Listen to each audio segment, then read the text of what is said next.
এই মাহফিলগুলো আমরা কি আলোচনা করি? এই মাহফিলগুলোতে আমরা নবী পাকের শিশুবেলা আলোচনা করি। এবারে আগিয়ে চলুন, আল্লাহ নবী হুজরা মুবারক থেকে বেরিয়েছে।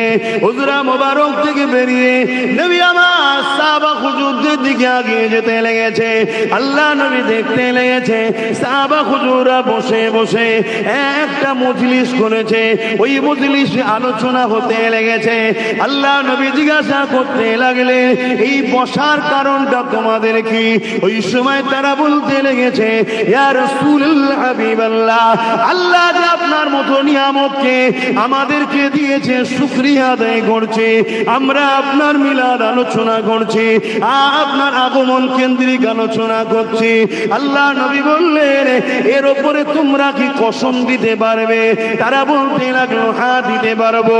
আল্লাহ নবী বললেন, শুনে রেখে দাও, আমি নবী আমার জন্য তোমাদের উপরে শাফাত ওয়াজিব হয়ে গেছে।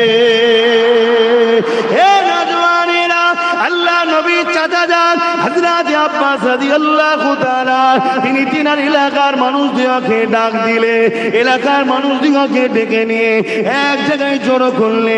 তাদের সামনে আল্লাহ নবী চাচা যান হযরত আব্বাস রাদিয়াল্লাহু তাআলা তিনি দাঁড়িয়ে দাঁড়িয়ে ওয়াজ করতে লেগেছে। কি আলোচনা করতে লেগেছে? এ আমার প্রতিবেশীরা শোনো গো, বাড়ির রবিউল আউয়াল সোমবার শুভে সাদেকের সময় রহমতের নবী দুনিয়ায় তাশরীফ এনেছিলেন। আম্মা আমিনা বলতে লেগেছে, আমার বাচ্চা দুনিয়ার জন্য আসবে, আমি আমিনা ঘরের মধ্যে একা রয়েছি। এমন সময় হঠাৎ করে দেখতে পেলাম আমার ঘরটা আলোয় আলোকিত হয়ে গেল। এই আলো কোথা থেকে আসতে লেগেছে? আমি আমিনা দেখলাম আমার ঘরে গায়েবী তিনটে সুন্দরী সুন্দরী নারী চলে এসেছে। আমি আমিনা জিজ্ঞাসা করতে লাগলাম, আপনারা কারা? তারা বলতে লাগলো, আমিনা রে, সাইয়্যিদুল মুরসালিন দুনিয়া আসবে, তার আম্মা সেবার জন্য আল্লাহ আমাদেরকে পাঠিয়েছে। আমরা হলাম আল্লাহ পাকের জান্নাতি হো। আরো জোরে বলুন সুবহান। হযরত জিবরাইল আলাইহিস সালাম আল্লাহ নবীর কাছে একদিন আসলেন। আল্লাহ নবী জিজ্ঞাসা করলো, ও হযরত জিবরাইল, আপনার বয়স কত? হযরত জিবরাইল আলাইহিস সালাম বলেছিলেন, ইয়া রাসূলুল্লাহ হাবিবাল্লাহ, এইভাবে নির্দিষ্ট অক্ষরে তো আমি বলতে পারি না ইয়া রাসূলুল্লাহ হাবিবাল্লাহ, তবে হ্যাঁ একটা জিনিস আমার অখেয়া ঘটেছে, ওটা আপনাকে বলি, ওটা আপনি মিলিয়ে নেন। ইয়া রাসূলুল্লাহ হাবিবাল্লাহ, আল্লাহ পাক যখন আমি জিবরাইলকে বানালে, আমি জিবরাইলকে যখন সৃষ্টি করলে, আমি জিবরাইল মাথা তুলেছি, তখন না কোনো আসমান ছিল, জমিন ছিল, না জান্নাত ছিল, না জাহান্নাম ছিল, না দুনিয়া ছিল, না ফেরেশতা অন্য কেউ ছিল। ও হযরত জিবরাইল, ইয়া রাসূলুল্লাহ হাবিবাল্লাহ, ওই সময়ে যখন আল্লাহ আমাকে বানালে, আমি মাথাটা তুলে আল্লাহ পাকের আরশে আজিমের নিচে তাকালাম। ওই আল্লাহ পাকের আরশে আজিমের নিচে একটা নূরের পর্দা রয়েছে।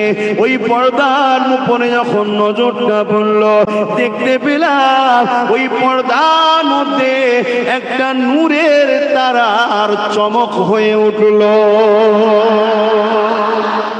বেচैन হয়ে গেলাম, অপেক্ষা করতে লাগলাম কবে আরেকবার দেখা যাবে।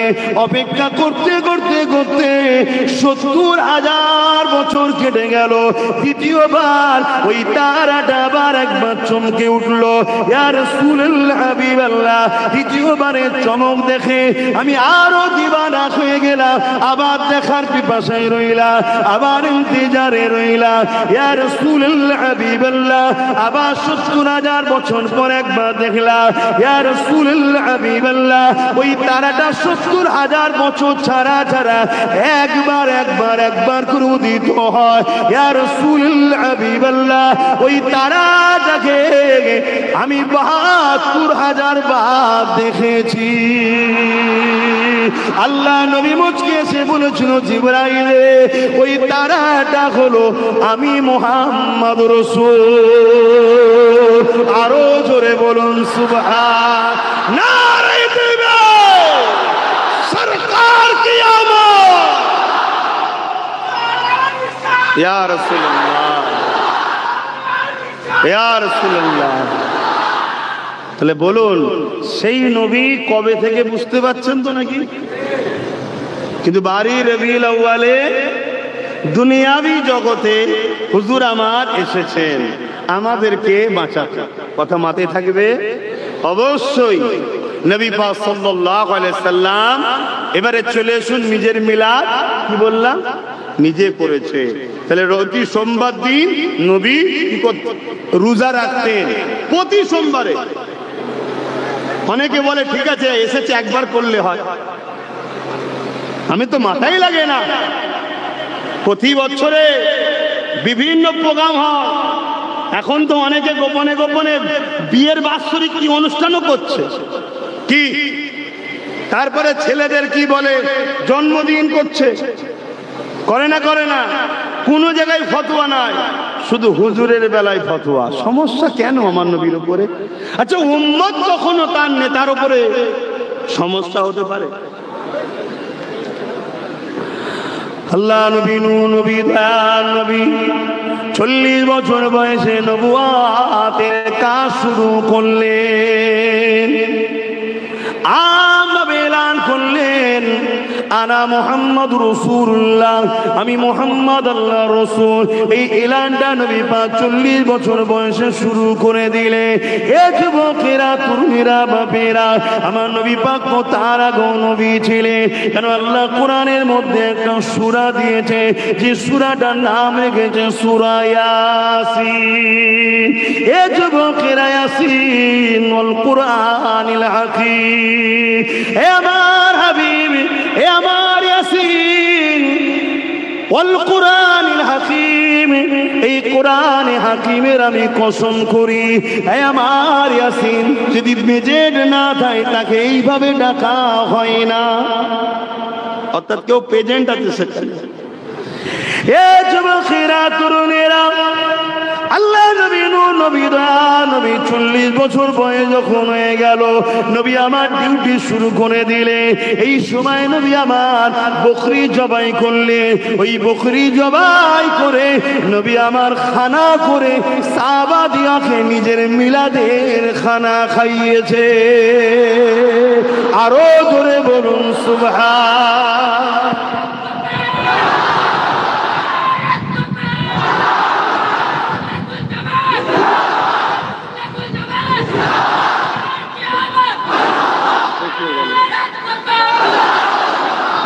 তাহলে হুজুর নিজের মিলাদের খানা নিজে করছে না করেনি?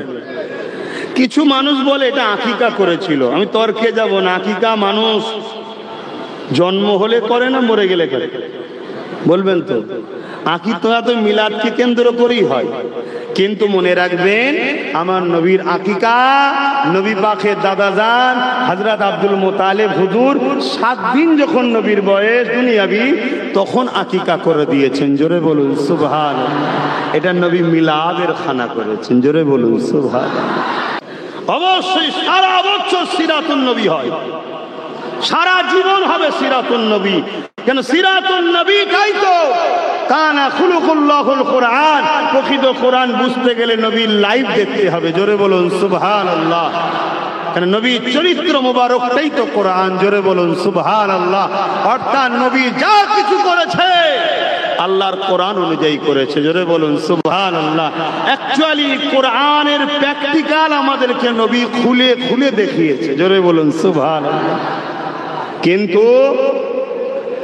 কিন্তু সময়ের একটা ডিমান্ড থাকে না, থাকে না? হ্যাঁ, তাই তো জিলহজ মাস এলে আমরা হজ ও কুরবানির আলোচনা একটু শোনাই, ঠিক না বেঠিক?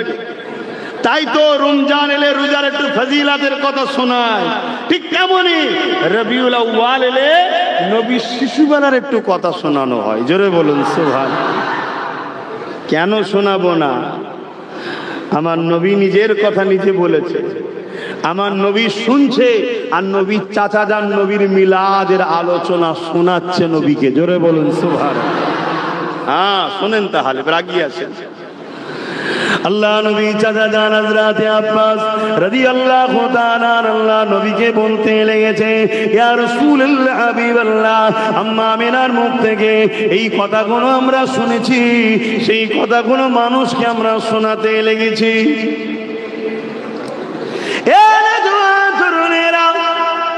আল্লাহ নবী চাচা জান বলতে লেগেছে, হযরত আমিনা বলেছেন, আমার বাচ্চা যেদিন আমার গর্ভে চলে আসলো সেই দিন থেকে আমার শরীরে একটা আলাদা কাইফিয়ত তৈরি হলো। আমার শরীরের মধ্যে একটা নূরের ঝলক বেরোতে লাগলো, আমার চেহারার মধ্যে একটা নূরের সুরাত বেরোতে লাগলো, এবং আমি আমিনা আমার শরীর থেকে খুশবু বেরোতে লেগেছে। এ দুনিয়ার মানুষেরা হযরত আমিনা হুজুর বলতে লেগেছে, যত দিন যায় আমার রহমাতুল লিল আলামিন আমার রহিম মুবারকে বড় হতে লেগেছে, আর আমার শরীরের খুশবুটা বাড়তে লেগেছে। এত খুশবু বেড়ে গেছে, এলাকার সবার কানে কানে কানে কানে সবার আলোচনা শুরু হয়ে গেছে, আমিনা এই খুশবু পাই কোথা থেকে? এই খুশবু তো মক্কার কোনো জায়গায় পাওয়া যায় বলে জানি না। অনেকে বলতে লেগেছে, আমরা বিভিন্ন রাজ্যের দেশে ব্যবসা করতে যাই, কখনো এত সুন্দর খুশবু আমরা পাই না। আমিনা এই খুশবু কোথা থেকে পাই? এই খবরটা রাসূলুল্লাহ দাদার কানে চলে গেছে। রাসূলে পাকের দাদা জান ছিলেন মক্কার সরদার, তিনি তিনার আলিয়া আমার রাসূলুল্লাহ দাদিকে যে বলতে লেগেছে, এই যে বাজার মাই হতে লেগেছে, সব জায়গায় একটা আলোচনা, আমিনা আতর পাই কোথা থেকে? এ আতর আমিনা কোথা থেকে পাই? কোন জায়গা থেকে আসে? কি ব্যাপার কি ব্যাপার? রাসূলুল্লাহ দাদি জান বলতে লেগেছে, হযরত আব্দুল্লাহকে তিনার স্বামীকে বলতে লেগেছে, হ্যাঁ আমিও অবাক হয়ে যেতে লেগেছি।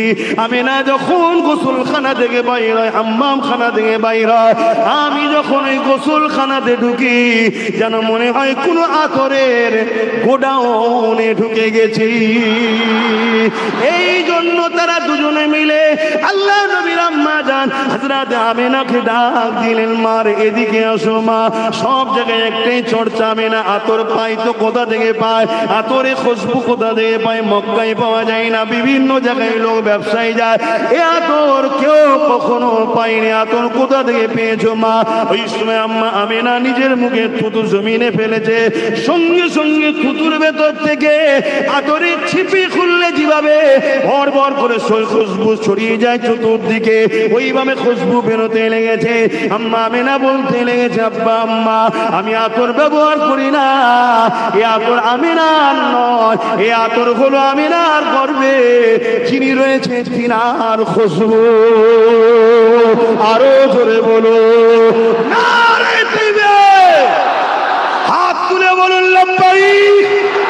আপনারা বলবেন ইয়া রাসূলুল্লাহ লাব্বাইক লাব্বাইক লাব্বাইক লাব্বাইক। হুজুর কি আমদ, হুজুর কি আমদ, পুর নূর কি আমদ, आका की आमद, रबीउल अव्वल की मेहनत, दाता की आमद, नारे तकबीर। दुरूद शरीफ अल्लाहुम्मा सल्ली अला।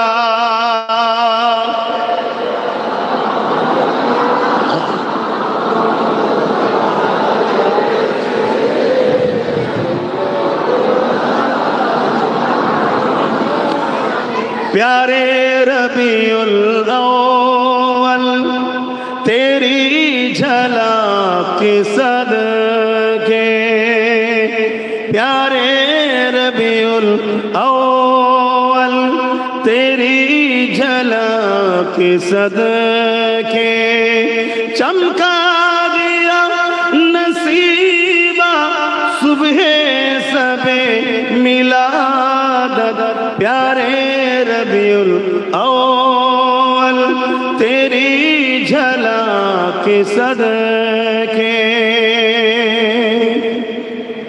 सल्ले अला पुकारो सरकारा गए हैं, ओटो बेसहारो सरकारा गए हैं, प्यारे रबीउल अव्वल तेरी झलक के सदके चमका दिया नसीबा सुबह सबे मिलादत।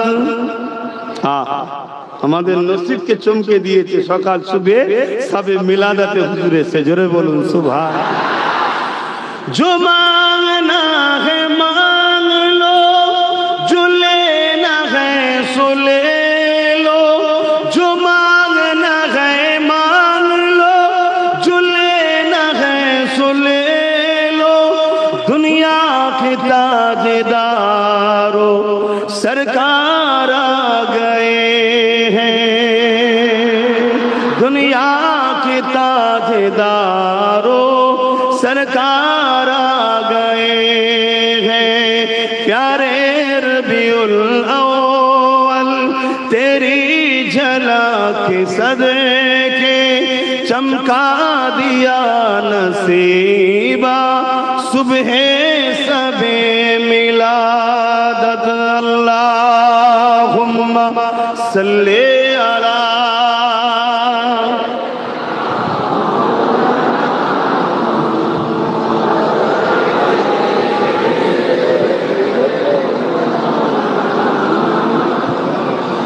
আমার যুবকেরা, তরুণেরা, আব্বাজানেরা, মায়েরা, অবশ্যই নামাজ আমাদের জন্য ফরজ, রোজা আমাদের জন্য ফরজ, মালদারদের জন্য যাকাত ফরজ, মালদারদের জন্য হজ ফরজ।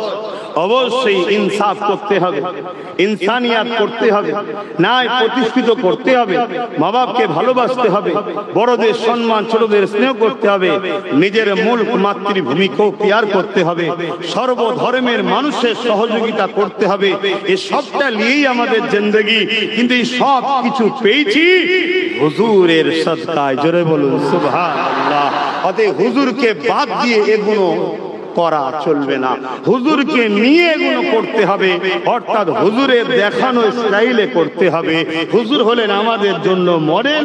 লাকাদ কানা লাকুম ফি রাসূলিল্লাহি উসওয়াতুন হাসানা। হুজুর হলেন আমাদের জন্য সবথেকে উত্তম একমাত্র মডেল।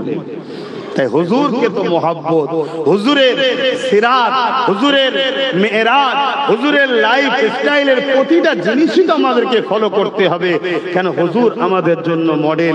সমাজ থেকে শুরু করে সমাজনীতি, ধর্মনীতি, এডুকেশন নীতি, পরিবার নীতি, রাষ্ট্রনীতি, রাজনীতি, সব নীতি তো হুজুর মডেল। বাকি কেউ তো মডেল নয়, বাকি কাউকে মানাই তো হারাম। কিন্তু হুজুরের সিরাত চালিতে গেলে মিলাদটাও তো বিশ্বাস করতে হবে। কে? আর এটাও গর্বের সাথে বলি, যারা মিলাদ বিশ্বাস করে তারাই তো প্রকৃত তাওহীদবাদী। জোরে বলুন সুবহানাল্লাহ। যারা মিলাদের পক্ষে নয় তারা তাওহীদবাদী হয় বলে সন্দেহ আছে। কেন? মিলাদ করেই প্রমাণ করে দিচ্ছি যে নবী আল্লাহ নয়। কেন? আল্লাহর মিলাদ নাই। মিলাদ মানে বললাম আগমন বা জন্ম। আল্লাহর কি জন্ম হয়েছে কেউ বলবে নাকি? হ্যাঁ, তার শুরুও নাই শেষও নাই। তো মিলাদ দিয়েই প্রমাণ করে দিই আমরা হুজুরকে আল্লাহ বলি না, আল্লাহর পেয়ারা বান্দা বলি। জোরে বলুন সুবহানাল্লাহ। তাই তো মিলাদের মাহফিল হওয়া দরকার এবং প্রতিটা বাড়ি সাজা দরকার। 12 রবিউল আউয়ালে প্রতিটা বাড়িতে ছোট ছোট করে হলো নিজের সন্তান পরিবারদের নিয়ে বসে মিলাদ করা দরকার। অর্থাৎ নবীর আগমনের কিছু কথা আলোচনা করলে, যেটা জানো, এত অসংখ্য জানো না কে বলেছে, ওটা নিজে আলোচনা করো, করে তুমি দোয়া করে লাও, নিয়ে যা একটুখানি খানা করলে নিজেরা খেয়ে লাও। রোজই খাওয়া হয়, রোজই ভালো মন্দ করো, শুধু নিয়ত করে লাও আজকে হুজুরের একটু আলোচনা করব, একটু বাচ্চাদের নিয়ে শিখাবো, একটু দোয়া করব। এই বিরিয়ানিটা রাঁধলাম, খানাটা করলাম, ওটা হুজুরের মিলাদ উপলক্ষ করে ফজিলাত তাবারুক হয়ে যাবে। জোরে বলুন সুবহানাল্লাহ। এবং সময়ের ডিমান্ডকে আমাদেরকে খেয়াল করতে হবে। প্রতিটা রবিউল আউয়ালে চাঁদ উঠলে যে যার এলাকাকে সাজিয়ে তোলো, পুরো গ্রামকে পরিষ্কার করো, ঝোপ ঝাড় জঙ্গল পরিষ্কার করো, সর্বসময় করতে হবে। কিন্তু রবিউল আউয়ালের স্পেশাল প্যাকেজ থাক, কবরস্থান পরিষ্কার, রাস্তাঘাট পরিষ্কার, মসজিদ ধোও, এলাকা যে যার বাড়ি পরিষ্কার করো, লাইট লাগাও, সুন্দর করে ইসলামিক ঝান্ডা লাগাও। এই রকম যখন হতে থাকবে, তোমার আমার নিউ জেনারেশন ছোট ছোট বাচ্চাগুলো বলবে, আব্বা এটা কি হচ্ছে, মা এটা কি হচ্ছে? আরে আমার নবীর আগমনের মাস। আবার পরের বছর করছো, কি হচ্ছে? আমার নবীর আগমনের মাস। আবার কি হচ্ছে? নবীর আগমনের মাস। তোমার বাচ্চার দিলে অটোমেটিক তোমার নবীর প্রেম, আদর, ভালোবাসা, আগমনের দিনটা ঢুকে যাচ্ছে। জোরে বলুন সুবহানাল্লাহ, আরো চিৎকার দিয়ে বলুন সুবহানাল্লাহ। এ দুনিয়া জিন্দাবাদ। এ দুনিয়া আমাদেরকে নবী ভুলাতে চাইছে। এ দুনিয়া আমাদেরকে এসি মসজিদ দিচ্ছে, ভালো জিনিস করছেন, সব জায়গাতে আমাদের ফুল প্রাথর রয়েছে, আমি খারাপ বলছি না। নামাজ দিচ্ছে, দাঁড়িয়ে দিচ্ছে, টুপি দিচ্ছে, সবটাই ভালো, কিন্তু মূলটাকে কেটে নিচ্ছে, হুজুরকে ছেড়িয়ে দিচ্ছে। 52টা জুম্মা হয় মসজিদে, 52 জুম্মা হয়, হুজুরের আলোচনা কটা হয়? এগুলো তো খেয়াল করতে হবে। তুমি যদি হুজুরের হও, যেখানে হুজুরের চর্চা নেই সেখানে তোমার থাকার প্রয়োজন নাই। এটাই তোমার আকীদা হওয়া দরকার। কি ঠিক বললাম নাকি?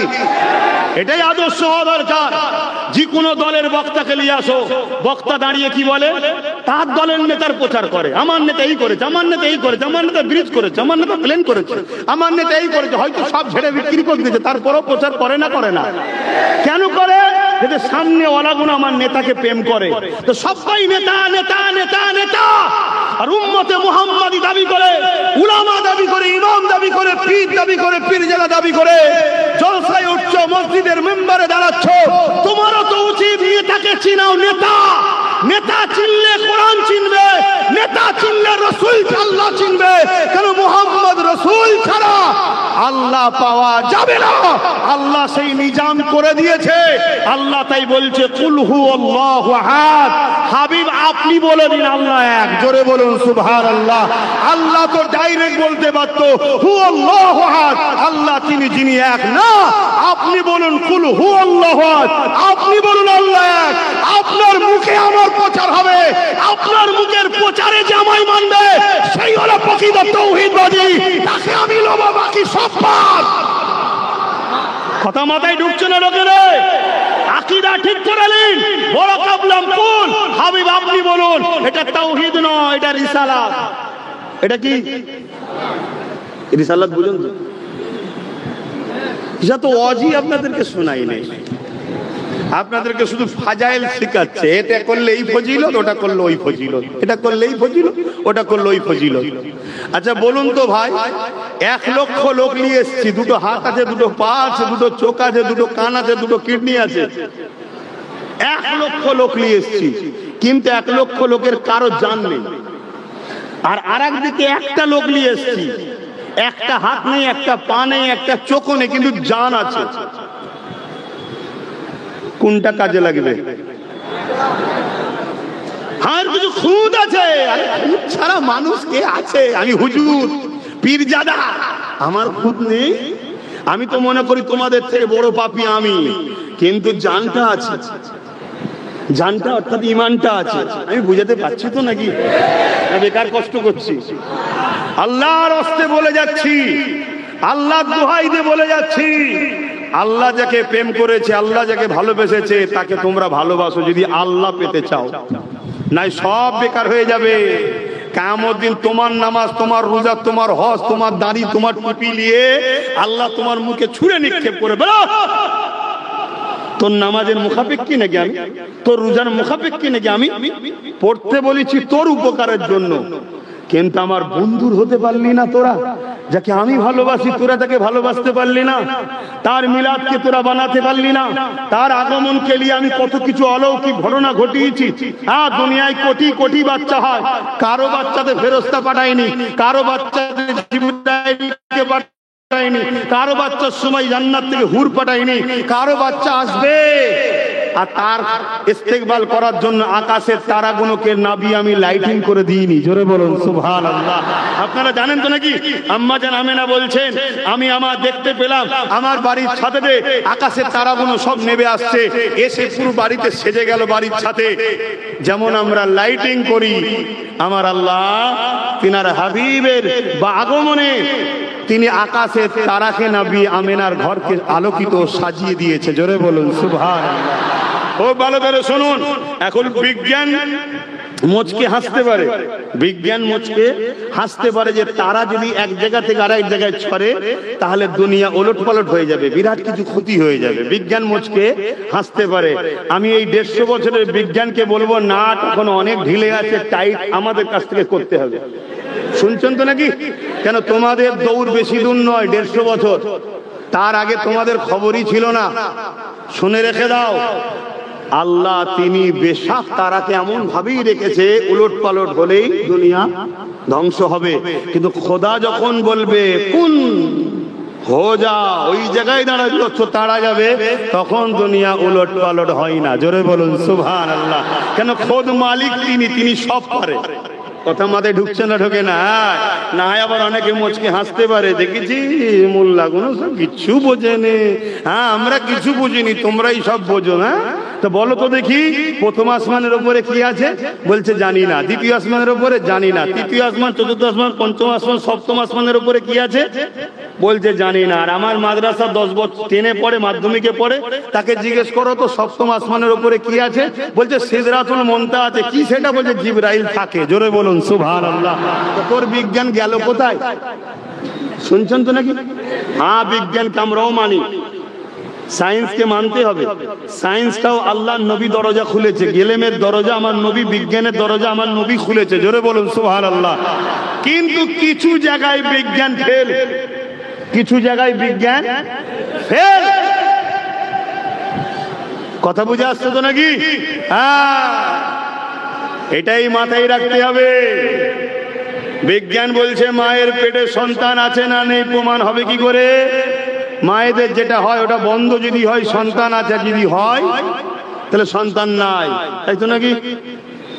আর আম্মা জানামেনা বলছে আমার বাচ্চা রয়েছে, কোনদিন অন্য নারীদের মতো আমার পেটটা বড় হয়নি, অন্য নারীরা যন্ত্রণা ব্যথা পায়, আমি কোনদিন পাই না। অথচ আমার সময় এসে যাচ্ছে, মাসের পর মাস যাচ্ছে, মায়েদের যেটা হয় ওটা আমি আমেনার বন্ধ হয় না। আমি বড় আশ্চর্য হতে লেগেছি।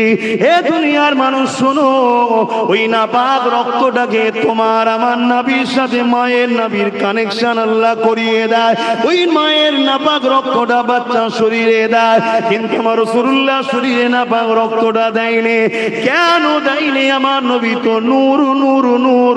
দ্বিতীয় হলো আমার নবী তো দুনিয়াকে পাক করতে এসেছে, তিনার নাপাক রক্তের প্রয়োজন না। এখানে বিজ্ঞান কি করে সন্তান বাঁচে? হ্যাঁ, হে যুবকেরা, তরুণেরা, আম্মা জানামেরা বলতে লেগেছে আমার মুহাম্মদ সাল্লাল্লাহু আলাইহি ওয়াসাল্লাম আব্দুল্লাহর পেশিনা থেকে আমার রেহেম মুবারকে যখন চলে এলো, ওই সময় আমি অবাক হতে লাগলাম। আমি ঘরের মধ্যে যেই ঢুকেছি, আমার ঘরের দরজা দরের দেয়াল গুলো আমি আমেনাকে সালাম মুবারকবাদ দিতে লেগেছে। এ যুবকেরা, এই যে আলোচনা হচ্ছে সুবহানাল্লাহটা কার বলা হচ্ছে? আল্লাহর। আল্লাহই তোমার নবীকে এত নিয়ামত ওয়ালা করেছে, এত শান ওয়ালা করেছে। তাহলে মাহফিলের নবীর শিশু বলে আলোচনা হবে, মূলত আল্লাহর কুদরতের নিদর্শনের আলোচনা হচ্ছে। এটা আপত্তি কিসে? এতে সমস্যা কোন জায়গায়? কিন্তু না, নবী ভুলাতে হবে, নবী ভোলাতে হবে। তাই যখন দেখছে কোনোভাবে মিলাদুন নবী বন্ধ করতে পারছি না, তখন আবার নতুন করে আর একটা প্ল্যান করেছে। কি? মিলাদুন নবীর নামে যুব সমাজের হাতে ডিজে বসতে দাও, হই হই করা করে দিয়ে না, রোড অবরোধ করে সর্বধর্মের মানুষের দেশে অন্য ধর্মের মানুষের কষ্ট দিয়ে, এটা আমার নবীর আদর্শ হতে পারে না। ইসলামিক কান্ট্রি হলে সবাই যেখানে ইসলামের অনুসারী, সরকারি ভাবে সেখানে জুলুস বাইর হয়, সেটা ভিন্ন ব্যাপার। আপনিও জুলুস বার করতে পারেন উজু অবস্থায়, মাথায় টুপি দিয়ে, ইসলামিক লেবাসে, পাক পবিত্রতার সাথে আপনার মুসলিম মহল্লায়, মুসলিম এলাকায় আপনি শান্তিভাবে খুললেন, হুজুরের স্লোগান দিলেন, লাইন দিয়ে গেলেন, আমার শরীয়তে সেখানে নিষেধ নাই। শুনছেন তো নাকি? কিন্তু আপনি এমন কাজ করে ফেলবেন যেখানে এই সমাজের এক শ্রেণীর মানুষ যারা শান্তিতে থাকা পছন্দ করে না, আর কেউ শান্তিতে থাকুক এটাও পছন্দ করে না, আপনার এই সুযোগটাকে কাজে লাগিয়ে আপনার আমার সমাজের বুকে ভ্রাতৃত্ব, ভাইচারা, মানব বন্ধন যেটা আমার নবী তৈরি করে দিয়ে গেছে, আমার নবী যা আদর্শ শিখিয়েছে, সেই মানব বন্ধনের মধ্যে ফাটল ধরিয়ে দিবার জন্য একদল মানবরূপী শয়তান ঘুরে বেড়াচ্ছে। তখন সেই সুযোগটাকে কাজে লাগাবে। আমাকে আপনাকে মুক্তদায়ে হাল বুঝতে হবে, আমাকে আপনাকে প্রেজেন্ট অবস্থা সময়ের পরিস্থিতিকে বুঝতে হবে। সব কিছুকে নিয়েই হলো ইসলাম। জোরে বলুন সুবহানাল্লাহ। আমার কথা আপনারা বুঝতে পারছেন তো নাকি? আসুন আল্লাহ আমাদেরকে শান্তির নবী, ন্যায়ের নবী, ইনসাফের নবী যে দেখানো রাস্তা, সে রাস্তায় চলে নিজেদের জীবন এবং সমাজকে শান্তি প্রতিষ্ঠিত করার তৌফিক দান করে। বলুন আমিন। আম্মা জান আমেনা বলছেন, আমাকে গাছের পাশ দিয়ে গেলে গাছ দেখি আমার কাছে ঝুঁকে যায়, ঝুঁকে গিয়ে আমাকে সালাম দেয়, বলে আমেনা তোমাকে মোবারকবাদ দিই, তোমার গর্ভে সাইয়্যিদুল মুরসালিন আছে। জোরে বলুন সুবহানাল্লাহ। এ আমেনা, পাহাড় থেকে আওয়াজ আসে, পাথরের কোণা থেকে আওয়াজ আসে। হাত্তাকে আম্মা আমেনা বলেন, আমি যখন কুয়া থেকে পানি আনতে গেছি, কুয়া ছিল তখন সময়, পানি আনতে গেছি, রশি দিয়ে ধরে টেনে তুলতে হতো, বালি দিয়ে, মাটি কি বলে, বালতি দিয়ে বড় কষ্ট করে তুলতে হতো। কিন্তু যেদিন আব্দুল্লাহর পেসিনা থেকে আমার পবিত্র রেহেমে নূরে মুজাসসাম চলে আসলো, সেদিন যখন আমি গেলাম, ওই কুয়ার ভেতর থেকে আমাকে সালাম ও মুবারকবাদের আওয়াজ আসতে লেগেছে। জোরে বলুন সুবহানাল্লাহ। আমি প্রথমবার একটু বড় চিন্তিত হয়ে ঘাবড়ে গেলাম। আস্তে আস্তে আগিয়ে দেখি একটা তুল কালাম চলছে, ওই পানি আস্তে আস্তে ফুলছে, ফাঁপছে, পানি কুয়ার কানাকানি এসে গেল, আর আওয়াজ দিল, আমেনা আসার কি দরকার ছিল? সাইয়্যিদুল মুরসালিন রাহমাতাল লিল আলামিনের মা হন আপনি, বললে বাড়ি পৌঁছে যেতাম। জোরে বলুন সুবহানাল্লাহ। এই ক্ষমতা আছে না না? আরে 800 বছর আগে মুহাম্মদ রাসূলের এক গোলাম সুলতানে হিন্দ আতায়ে রাসূল মঈনুদ্দিন আজমিরি যদি লুটা পাঠিয়ে বলে, আনা সাগরকে বল মঈনুদ্দিন ডেকেছে, সব যদি লুটার মধ্যে আসতে পারে, আমার নবীর গোলামের যদি এই হাল হয়, গোলামের নবীর মা যদি বলে এ পানি চলে আয়, অবশ্যই আসবে। জোরে বলুন সুবহানাল্লাহ।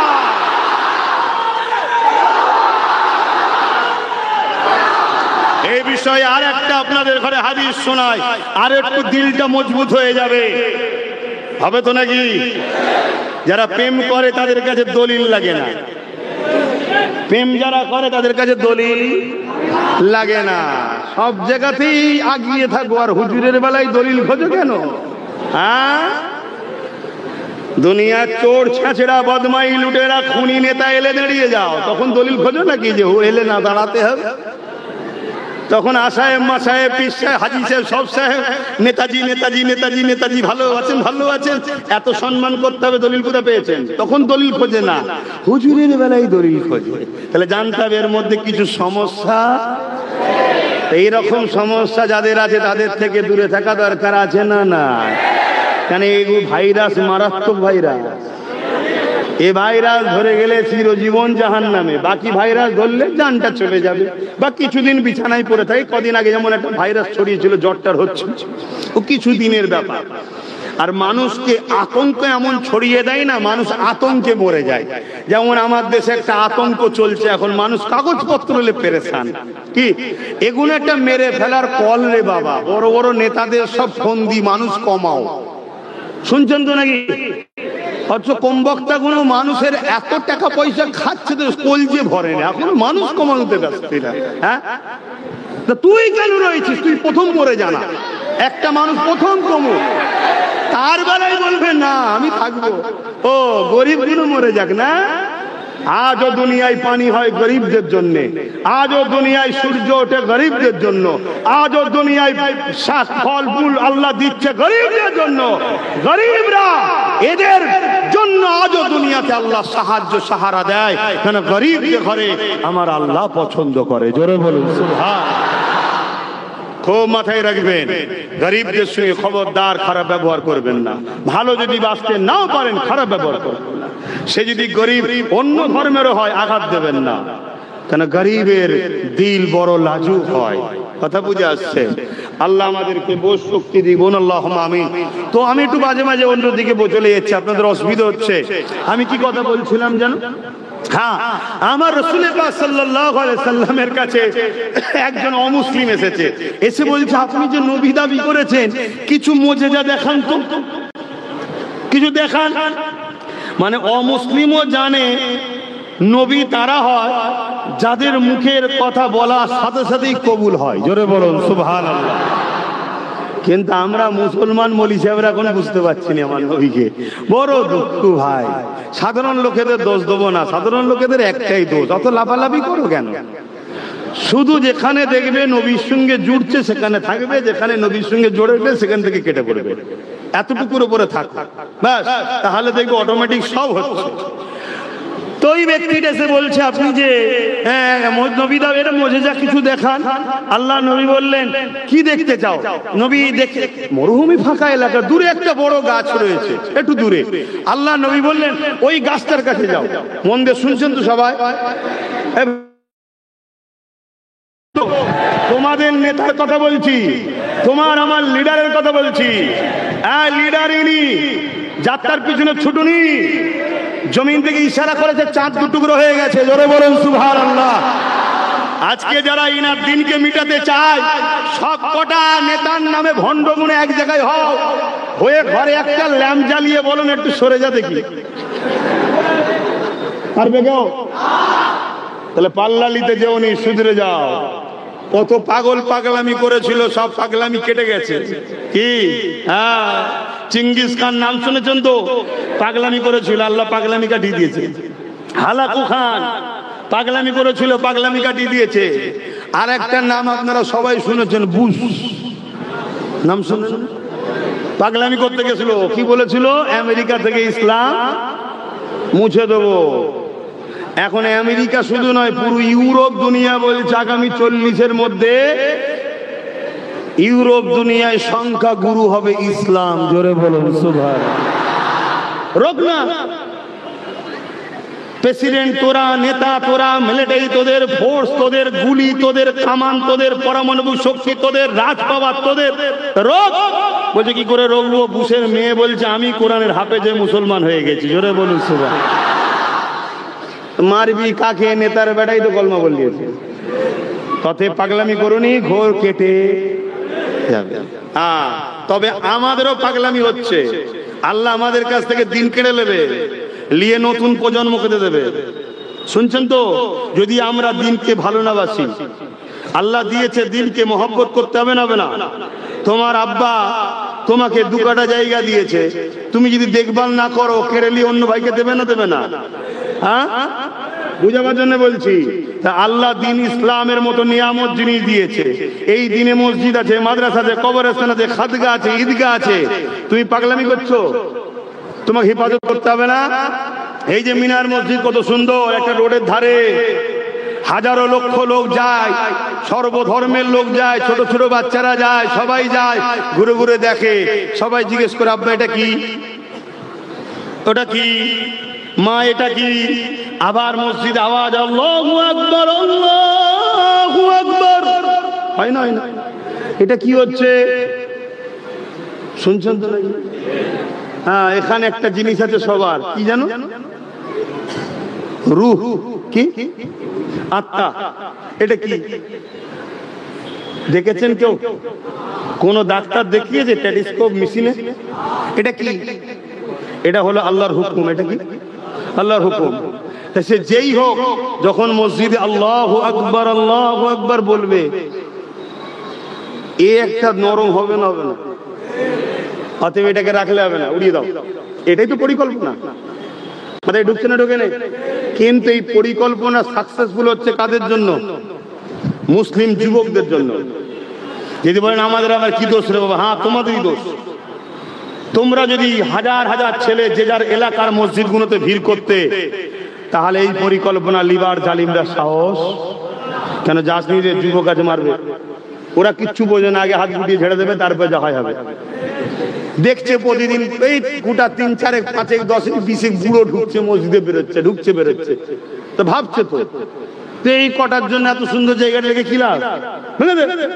আর যদি আমরা যুবকরা ভিড় করতাম, কথা বলো কথা বলো, তাহলে আমাদের অবদান আছে না নাই? তাহলে আমরা অন্যায় করছি না করিনি? তাই প্রত্যেকটা মসজিদে আবাদ করো, যুবকরা আবাদ করো। যদি আবাদ না করো, তোমার ঘরকে আল্লাহ উজাড় করে দেবে। এমনি তো ঘোষণা হয়েছে প্রতিটা রাজ্যে ডিটেনশন ক্যাম্প করতেই হবে। শোনেন না খবর? আজকের খবর তো না কালকে? একটু বলবেন তোরে বাবা, না আবার আমি একটু বললে কষ্ট হয়? আমি তো কিছুই বলছি না, এটা ঘোষণা হয়েছে না হয়নি? প্রতিটা রাজ্যে ডিটেনশন ক্যাম্প করতেই হবে। তো খোদার ঘরে যাবি নি তো খোদা তোকে ঘরে রাখবে কেন? ক্যাম্পে লিজিয়ে রাখবে। তার জন্য সেরকম লোককেই আল্লাহ বসিয়ে দেবে। শুনছেন না শোনেন না? খোদার বিনা হুকুম ছাড়া গাছের পাতা লড়ে। তাহলে এত বড় দেশের মাথায় কে বসবে? খোদার বিনা হুকুম হয়ে গেছে নাকি? ভালো করে বোঝো, এখনো সময় আছে, পরিবর্তন হও। ওটা বাসছে হয়ে গেছে।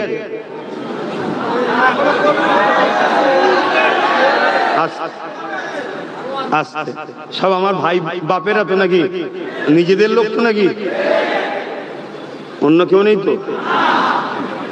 আচ্ছা ঠিক আছে, তার মানে টক টাইম শেষ হয়ে গেছে, আবার রিসার্চ করতে হবে যে ভাষা আপনারা ভালো বুঝবেন। আসেন আপনারা যদি আমার নবীর কথা শুনতে রাজি হন, জীবনে নিঃশ্বাস যতক্ষণ চলবে নবী নবী নবী নবী নবী নবী নবী নবী অবশ্যই তো শোনাবো।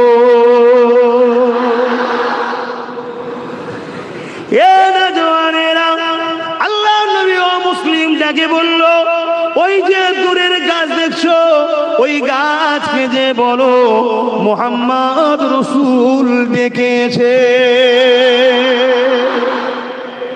কে ডাকছে? হুজুর কি নিজে গিয়ে বলছে? একজনের হাতে বলে পাঠাচ্ছে। যে বলে পাঠাচ্ছে সে মুসলমান না অমুসলমান? খুব ভালো করে বুঝবেন, এটা অমুসলিম। সে গিয়ে গাছকে বলছে তোমাকে মুহাম্মদ সাল্লাল্লাহু আলাইহি ওয়াসাল্লাম ডেকেছে, আল্লাহ রাসূল ডেকেছে। অমুসলিম বলতে লেগেছে। আমি অবাক হয়ে গেলাম, গাছের হালচাল শুরু হয়ে গেল, কম্পন শুরু হয়ে গেল। জমিন থেকে পুরো যার যা মূল টুল শেকড় টেকড় আছে সবকে নিয়ে মাটির উপরে উঠে ঘিসড়ে ঘিসড়ে ঘিসড়ে ঘিসড়ে আমার রাসূলের কদমে এসে সিজদায় পড়ে যায়। জোরে বলুন সুবহানাল্লাহ। আরো জোরে হবে না? একটু বলেন না নারে তাকবীর, একটু বলেন না লাব্বাইক। লাব্বাইক মানে কি? হাজির আছি। কার জন্য? ইয়া রাসূলুল্লাহ, আপনার জন্য। জান লাগলে জান, মাল লাগলে মাল। জোরে বলুন সুবহানাল্লাহ, বলুন ইনশাআল্লাহ। আল্লাহ আমাদেরকে তৌফিক দিক, হুজুরের জন্য জান মাল কুরবান করার তৌফিক দিক। বলুন আমিন। পৃথিবীতে একটা ওয়াহিদ জাত, সবাই পৃথিবীতে কামানের সামনে মরণ দেখে, বন্দুকের সামনে মরণ দেখে। একমাত্র মুহাম্মদ রাসূলের গোলামরা কামান ও বন্দুকের সামনে আল্লাহর জান্নাত দেখতে পায়। জোরে বলুন সুবহানাল্লাহ, আরো জোরে বলে। কিন্তু আজ যদি জান্নাত দেখতে না পাই, জানতে হবে তাহলে ডুপ্লিকেট হয়ে গেছি। আর এই ডুপ্লিকেট হয়ে গেছি বলেই তো আমাদেরকে যে সে গোলাম বানিয়ে দিচ্ছে, যে সে গোলাম বানাচ্ছে। সবারটা চলছে, আমাদের নবী দিবস চলবে না। সবারটা চলছে, আমাদের মাহফিল চলবে না। সবারটা চলে, আমাদেরটা চলে না। সবাই সব করে, আমাদেরটা হবে না। সবারটা মাসকে মাস হয়, আমাদেরটা 2 ঘন্টা হবে না। এর কারণ অন্যদের দোষ দেবো না, দোষ আমাদের। আমরা ডুপ্লিকেট হয়ে গেছি, অরিজিনালটা নেই, জেরক্স হয়ে গেছে। আল্লাহ নবীর কথা শুনে অমুসলিম গিয়ে বলছে হুজুর ডাকছে, আল্লাহ নবী ডাকছে।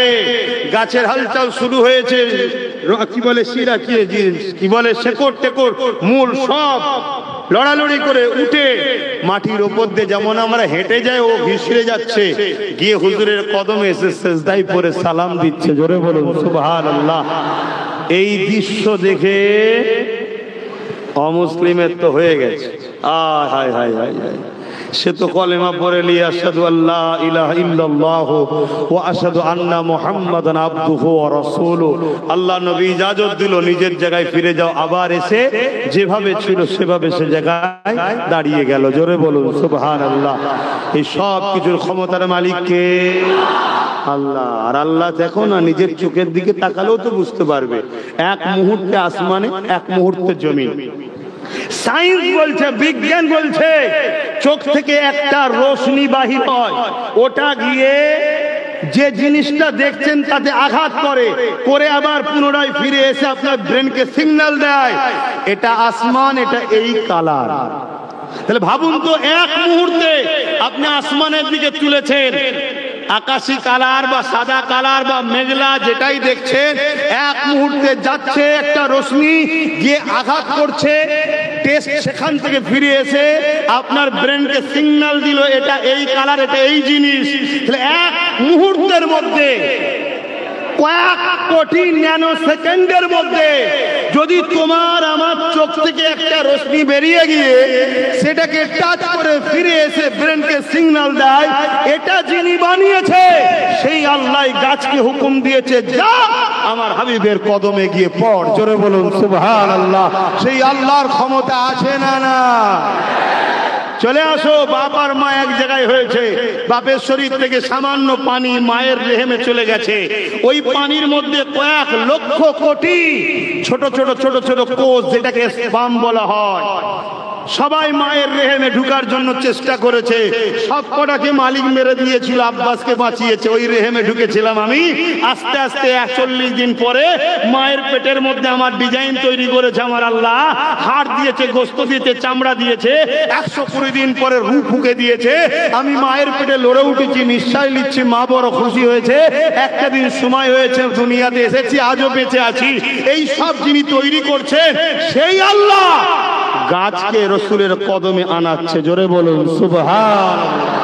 কেন? তার বন্ধু ডেকেছে, কিন্তু সে কি ডাইরেক্ট ডেকেছে? একটা অমুসলিম গিয়ে বলছে হুজুর ডেকেছে। তাহলে গাছ শুনছে কার কথা? অমুসলিমের মুখের কথা।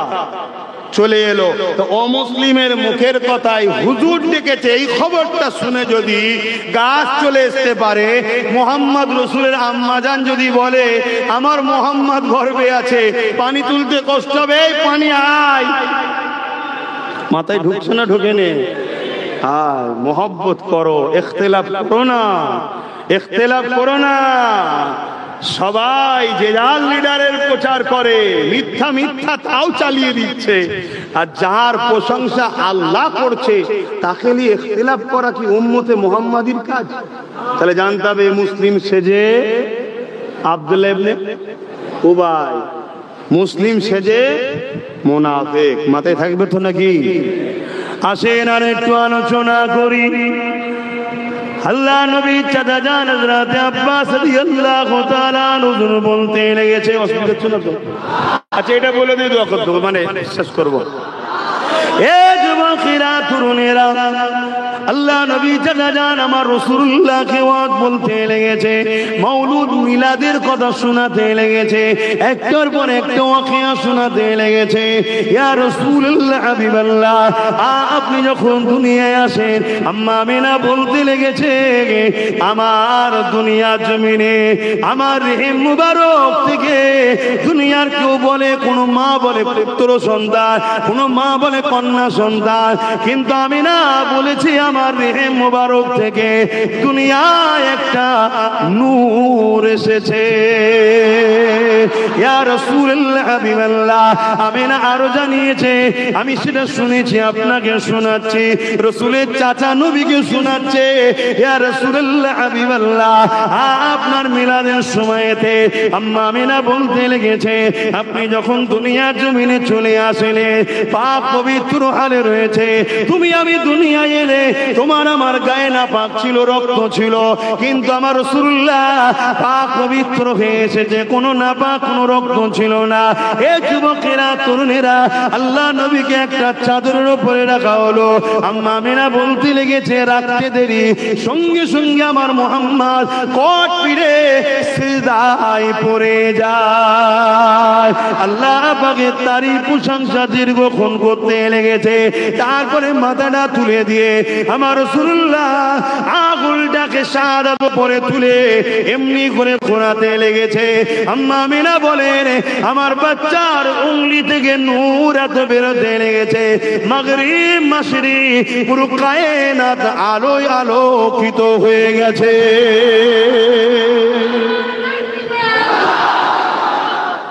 ভাই, আরো উলামারা রয়েছে, সবাই অসুবিধে কথা বুঝে আসছে, সবার হক আছে, সবার টাইম আছে। তারপরে আমার একটা জরুরি কথা আলোচনাও আছে, শুনছেন তো নাকি? একটা জরুরি কথা বলারও আছে, সেটাও ধর্মের বিষয়ে, সেটাও ধর্মের বিষয়ে। অনেকে বলে ঠিক আছে আব্বাস সিদ্দিকী ইলিয়াস চলে আসো, বলবো? অনেকে বলে আব্বাস সিদ্দিকীকে ইলিয়াস চলে আসো, বলবে যেন রাজনীতির কথা না বলে। বলে না? বলে না? যারা এ কথা বলে আমার ডাউট হয় তারা নিশ্চয়ই গাঁজা খায়। না এরম পাগলের মতো বকে কেন? না এরম পাগলের মতো বকে কেন? রাজনীতি কাকে বলে? দেশ সেবা, দেশবাসীর সেবার জন্য একটা নীতি, সেই নীতিটা তো রাজনীতি বলে। কথা বুঝে আসছে? আমার ভাষায় অন্যায়ের বিরুদ্ধে ন্যায়ের পক্ষে থাকাটাই হলো রাজনীতি। কথা মাথায় ঢুকছে? এতক্ষণ যা কিছু বললাম রাজনীতির কথা কিছু বলেছি? হ্যাঁ, জোরে বলুন। কিন্তু এরপরে এই কথাটা কিন্তু বারবার শোনা যায়। অনেক চেষ্টা করে আমাকে রুকার, যে সব ঠিক আছে, ওনাকে এনো না, বাকি যাকে খুশি নিয়ে আসো, কোনো অসুবিধে নেই। কিন্তু আল্লাহর কি শান, আল্লাহ আমার কিছু ভালোবাসার লোকও বেশ জুটিয়েছে, তারাও বেশ এক গুঁয়ারে টাইপের, কোনো কথা নাই, উনিই আসবে। এই আর একটা আল্লাহর নিয়ামত। কথা বুঝে আসছে? যাক, কিন্তু আমি বলতে চাইছি, এতগুলো ভাই বসে আছেন, বলুন তো ভাই, কোন রাজনীতির কথা বলেছি? কিন্তু যারা এ কথা বলে তাদেরও তো আমাদের বলতে হবে নাকি? রাজনীতি করছো, করগে যাও, মসজিদ মাদ্রাসা ধর্মের উপরে আঘাত দিও না, বলা দরকার আছে না? না এটা বলেন? এটা বলেন? কোন মুসলমান বলে? কেন বলে না? যে রাজনীতি করছো, করগে যাও ভাই, আমার ধর্মের উপরে হস্তক্ষেপ করো না, আমার মসজিদ, আমার মাদ্রাসা, আমার কবরস্থান, আমার ঈদগার বিষয়ে কথা বলো না, এটা বলা দরকার আছে না? না। তুই রাজনীতির নামে আমার ধর্মে থাবা মারবি, তাহলে আমাদের তো উচিত তোদের কলজেই হাত দিবা। দরকার আছে না? নাই?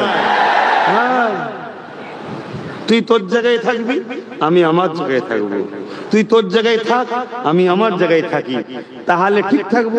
তুই যখন দেখবি মাথা মারছিস, হ্যাঁ, শয়তান হয়ে, বদমাইশ হয়ে, লম্পট হয়ে, চোর হয়ে, ডাকাত হয়ে, খুনি হয়ে, চরিত্র হয়ে, তুই যখন দেখবো আমার ধর্মের উপরে মাথা মারছিস, আমি ছেড়ে দেবো? হ্যাঁ, কথা বলুন, ছেড়ে দেবো?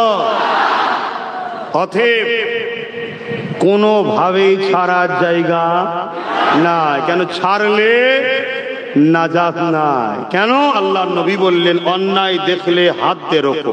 অন্যায় দেখলে, হ্যাঁ যুবকরা মন দিয়ে শোনো,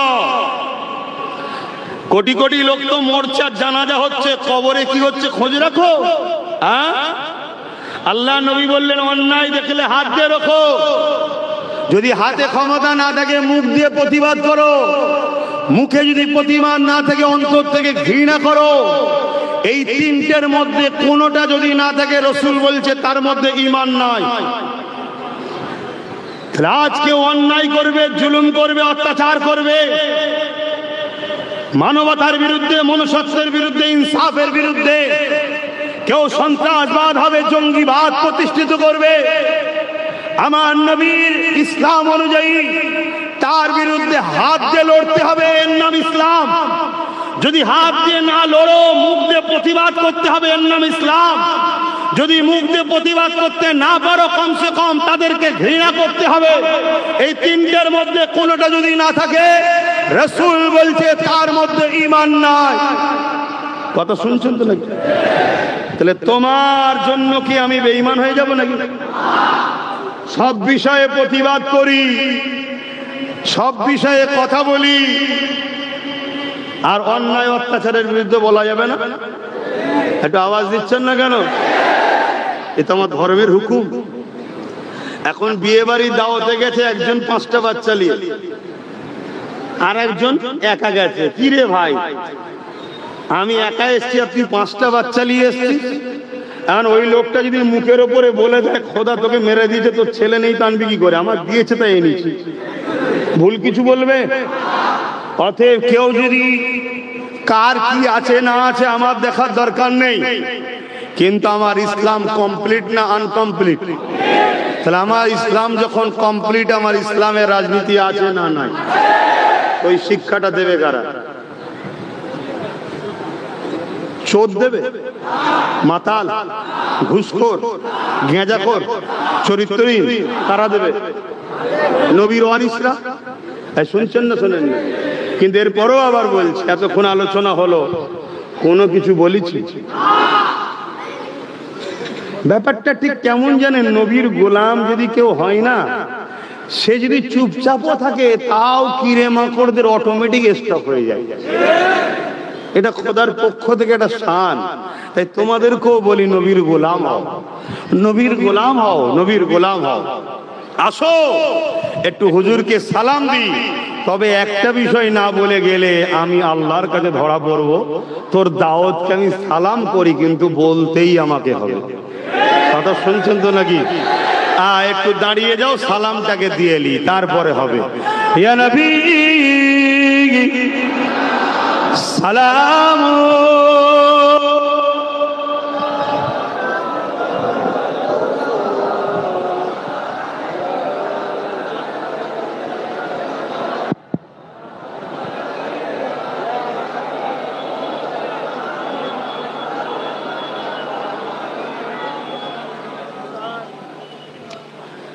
এই যে দাঁড়িয়ে আমরা সালাম দিই, আমার সঙ্গে কিছু দুশ্মনী আছে? মাইকওয়ালাকে জিজ্ঞেস করছি, আমার সঙ্গে কিছু রাগ টাগ আছে? এই যে আমরা দাঁড়িয়ে সালাম দিই, এ নিয়েও আমাদের সমাজে একটা ভাই ভাই মতনৈক্য আছে না নাই? যেসব ভাইয়েরা বসে সালাম দেন, আপনাদেরকে বলবো ভাই, মতনৈক্য করেননি। দুনিয়ার দিকে তাকান, কি হচ্ছে দেখুন। আমরা দাঁড়িয়ে কেন সালাম দিই এটা শুনেলেন? নিবার পরে যদি মনে হয় দাঁড়িয়ে দেবেন দেবেন, না হয় আপনার যেটা পছন্দ করকে যান না, জবাব তো আল্লাহর কাছে দেবেন। আমরা দাঁড়িয়ে দিই, নবী সাহাবা হুজুররা নবীকে দাঁড়িয়ে সালাম দিতেন, তাই জোরে বলুন সুবহানাল্লাহ। বাবুল আদব কিতাবুল কিয়াম, নবী সাহাবারা নবী পাক সাল্লাল্লাহু আলাইহি ওয়াসাল্লামকে দাঁড়িয়ে সালাম দিতেন, জোরে বলুন সুবহানাল্লাহ। দ্বিতীয় নম্বর, কোরআন পাকে আল্লাহ বললেন সল্লু, দরুদ পড়ো, বাস এতটুকু। তারপরে কি বলছেন? অসাল্লিমু, এবং সালাম দাও। সালামের বেলায় আল্লাহ বলছেন তসলিমা, কসরত কে সাথ, আদবের সাথে সালাম দাও, জোরে বলুন সুবহানাল্লাহ। আদবের দিক দিয়ে যদি মনে হয় আপনার কাছে বসা, আপনি ওটা থাকে। আমাদের কাছে আদবের জন্য সব থেকে উত্তম হলো কোনটা? তাই আমরা দাঁড়িয়ে দিই। কথা মাথায় ঢুকছে?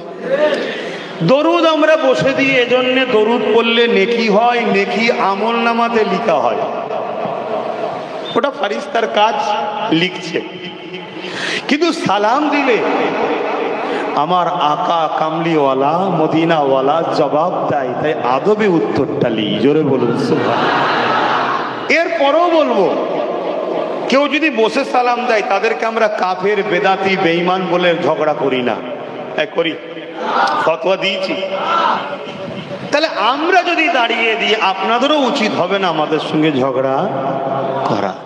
কেন এখন আপনিও বিপদে, আমিও বিপদে। কি এখন বিপদে না বিপদে নয়? এই এশিয়া মহাদেশে 4টে সিলসিলা আছে। ফুরফুরা শরীফ দাদা হুজুরের সিলসিলা, জোনপুরি কারামত আলী জোনপুরি সাহেব, বেরেলি সিলসিলা আহমদ রেজা খান বেরলুবি রহমতুল্লাহ, দেওবন্দি সিলসিলা হাজি ইমদাদুল্লাহ মুহাজির মাক্কি রহমতুল্লাহ আলাইহি। এই চার সিলসিলার চারজন মুর্শিদ, একজনের নাম হযরত হাজি ইমদাদুল্লাহ মুহাজির মাক্কি রহমতুল্লাহ আলাইহি, বেশক তিনি আশিক রাসূল আল্লাহর ওলি, বললেন না সুবহানাল্লাহ। দ্বিতীয় জন হলো হযরতে কারামত আলী জোনপুরি রহমতুল্লাহ আলাইহি, বেশক তিনি আল্লাহর ওলি, জোরে বলুন সুবহানাল্লাহ। আরেকজন হলো আলা হযরত আহমদ রেজা খান বেরলুবি রহমতুল্লাহ আলাইহি, বেশক তিনি আলেমে হাক্কানি আল্লাহওয়ালা, বলুন সুবহানাল্লাহ। আরেকজন হলো আমাদের মুর্শিদ, পূর্ব ভারতের মানুষের ইমাম, যিনি জামানার মুজাদ্দিদ আল্লামা সৈয়দনা আবু বকর সিদ্দিক, তিনিও আল্লাহর ওলি, আল্লাহর মুজাদ্দিদ, নবীর মুজাদ্দিদ, জোরে বলুন সুবহানাল্লাহ। তাহলে চার সিলসিলার মাথায় যারা বসে আছে তারা হক, তারা সবাই আমার নবীর মিলাদের মাহফিল করেছে এবং মিলাদে দাঁড়িয়ে সালামও দিয়েছে, জোরে বলুন সুবহানাল্লাহ। এরপরও কেউ যদি মনে করেন আমার উস্তাদ দিতে বারণ করেছে, ঠিক আছে বাবা, তুই তোর হুজুরলে থাক না বাবা, তুই তোর আমি তোর হজরত তোর শায়েখ তোর পীরলে থাককে যা। এখন কোন জায়গায় আমরা দাঁড়িয়ে আছি এটা আমাদেরকে বোঝা দরকার আছে না? নাই, এটা তো ফরজ ওয়াজিব সুন্নতে মুআক্কাদা বলছে, এটা প্রেমের ব্যাপার, আদবের ব্যাপার। তাই আমরা আদবের জন্য কি কথা মুঝে এসছে ভাই। এরপরেও যদি কেউ এলিয়ে বাড়াবাড়ি করে তাহলে জানতে হবে আমাদেরকে বিভাজন করার জন্য ইসলামের দুশ্মনরা ওদেরকে লাগিয়েছে, তাই তো না কি গো? কেন আমরা যতদিন ইত্তেহাদে থাকবো, একতায় থাকবো, ততদিন আমরা কামিয়াবি ও বিজয় পাবো। যখন আমরা বিভাজন হয়ে যাব, টুকরো হয়ে যাব, তখনই কিন্তু আমরা দুর্বল, কমজোর হয়ে যাব। তাই আপনার স্কুল, আপনার শিক্ষক, আপনার মাস্টার আপনার কাছে থাক, দুয়ে দুয়ে চার শিখিয়েছে, ভালো কথা। আমার হুজুর আমাকে শিখিয়েছে 3 1 4, উত্তরটা কি ভুল? 4ই তো হচ্ছে, তা আমি এটা লেখ, তা যার যেটা লিখে যান না বাবা। আমাদের তো সবার লক্ষ্য হুজুর পাক সাল্লাল্লাহু আলাইহি সাল্লাম আমাদের নেতা। তবে হ্যাঁ, আমার হুজুরকে যদি কোনো জায়গায় ইখতিলাফ হয় তাহলে জানতে হবে মুসলিম সূরাতে মুনাফিক, সেখানে কোনোভাবে যাওয়া। আর এই 4 সিলসিলার নাম বললাম, 4 সিলসিলার আকাবের রায় পুরো ভারতের মানুষকে হুজুর চিনিয়েছে, জোরে বলুন সুবহানাল্লাহ। পূর্ব ভারতে আমার মুজাদ্দিদ জামানের যে অবদান, এটা কোনোভাবে আমরা ভুলে যেতে পারি না। তাই তিনি বলছেন, বাবারা আমি দেখেছি হুজুরকে আদবের সাথে সালাম দিতে হবে, তাই আমি দিই, তোমরা দেবে। কেউ যদি বাবা বসে থাকে টানাটানি করবে না, এটা দাদা হুজুরের মত। কথা মিটলো? আসেন আমরা দাঁড়িয়ে সালাম দেবো। ইয়া নবী সালাম, ইয়া রাসূল, ইয়া হাবিব সালাম,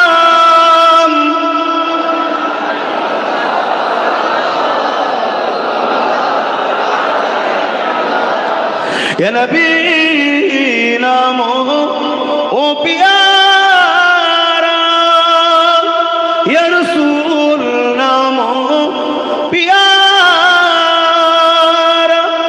আরশ বর হক নে পুকারা, সজ पैगंबर हमारा, या नबी सलाम, या रसूल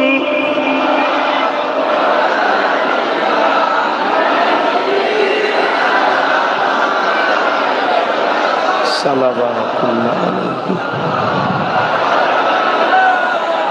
পড়িল আল্লাহ আরো বাণী, পোহালো দুঃখে এ রজনী, হইল জগৎ অনুরানী, আমিনার নয়নের মণি, ইয়া নবী সালাম, ইয়া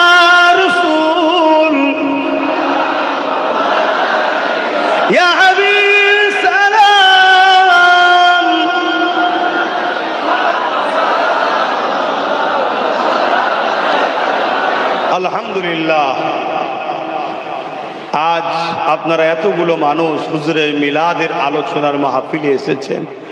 আল্লাহ আপনাদেরকে দুনিয়া আখিরাতের কল্যাণ, কামিয়াবি, শান্তি, নাজাত দেন। বলুন আল্লাহুম্মা আমিন। আমি দাঁড়িয়েই একটা শপথ আপনাদের কাছে লব। দিনের জন্য, মসজিদ মাদ্রাসার জন্য, ওয়াকাফের জন্য, গরিব মানুষের জন্য কখনো যদি কলিকাতায় আপনাদেরকে আমি ডাকি, আমার ডাকে আপনারা সাড়া দিয়ে কলিকাতায় নিজের গাঁটের পয়সা খরচ করে যেতে রাজি আছেন? আল্লাহকে সাক্ষী রেখে হাত তুলবেন। লম্বা হাত তুলুন। যারা হাত তুলবেন লম্বা তুলুন, আল্লাহকে সাক্ষী রেখে। কথা দিচ্ছেন তো? কথা দিচ্ছেন তো? হাত নাবান। একটু সংক্ষেপে মসজিদ নিয়ে, মাদ্রাসা নিয়ে, ঈদগাহ নিয়ে, খানকা নিয়ে দুটো কথা বলবো। বলার অধিকার আছে না? না। আয় বসুন, একটু আলোচনা করবো। দরুদ শরীফ। আল্লাহ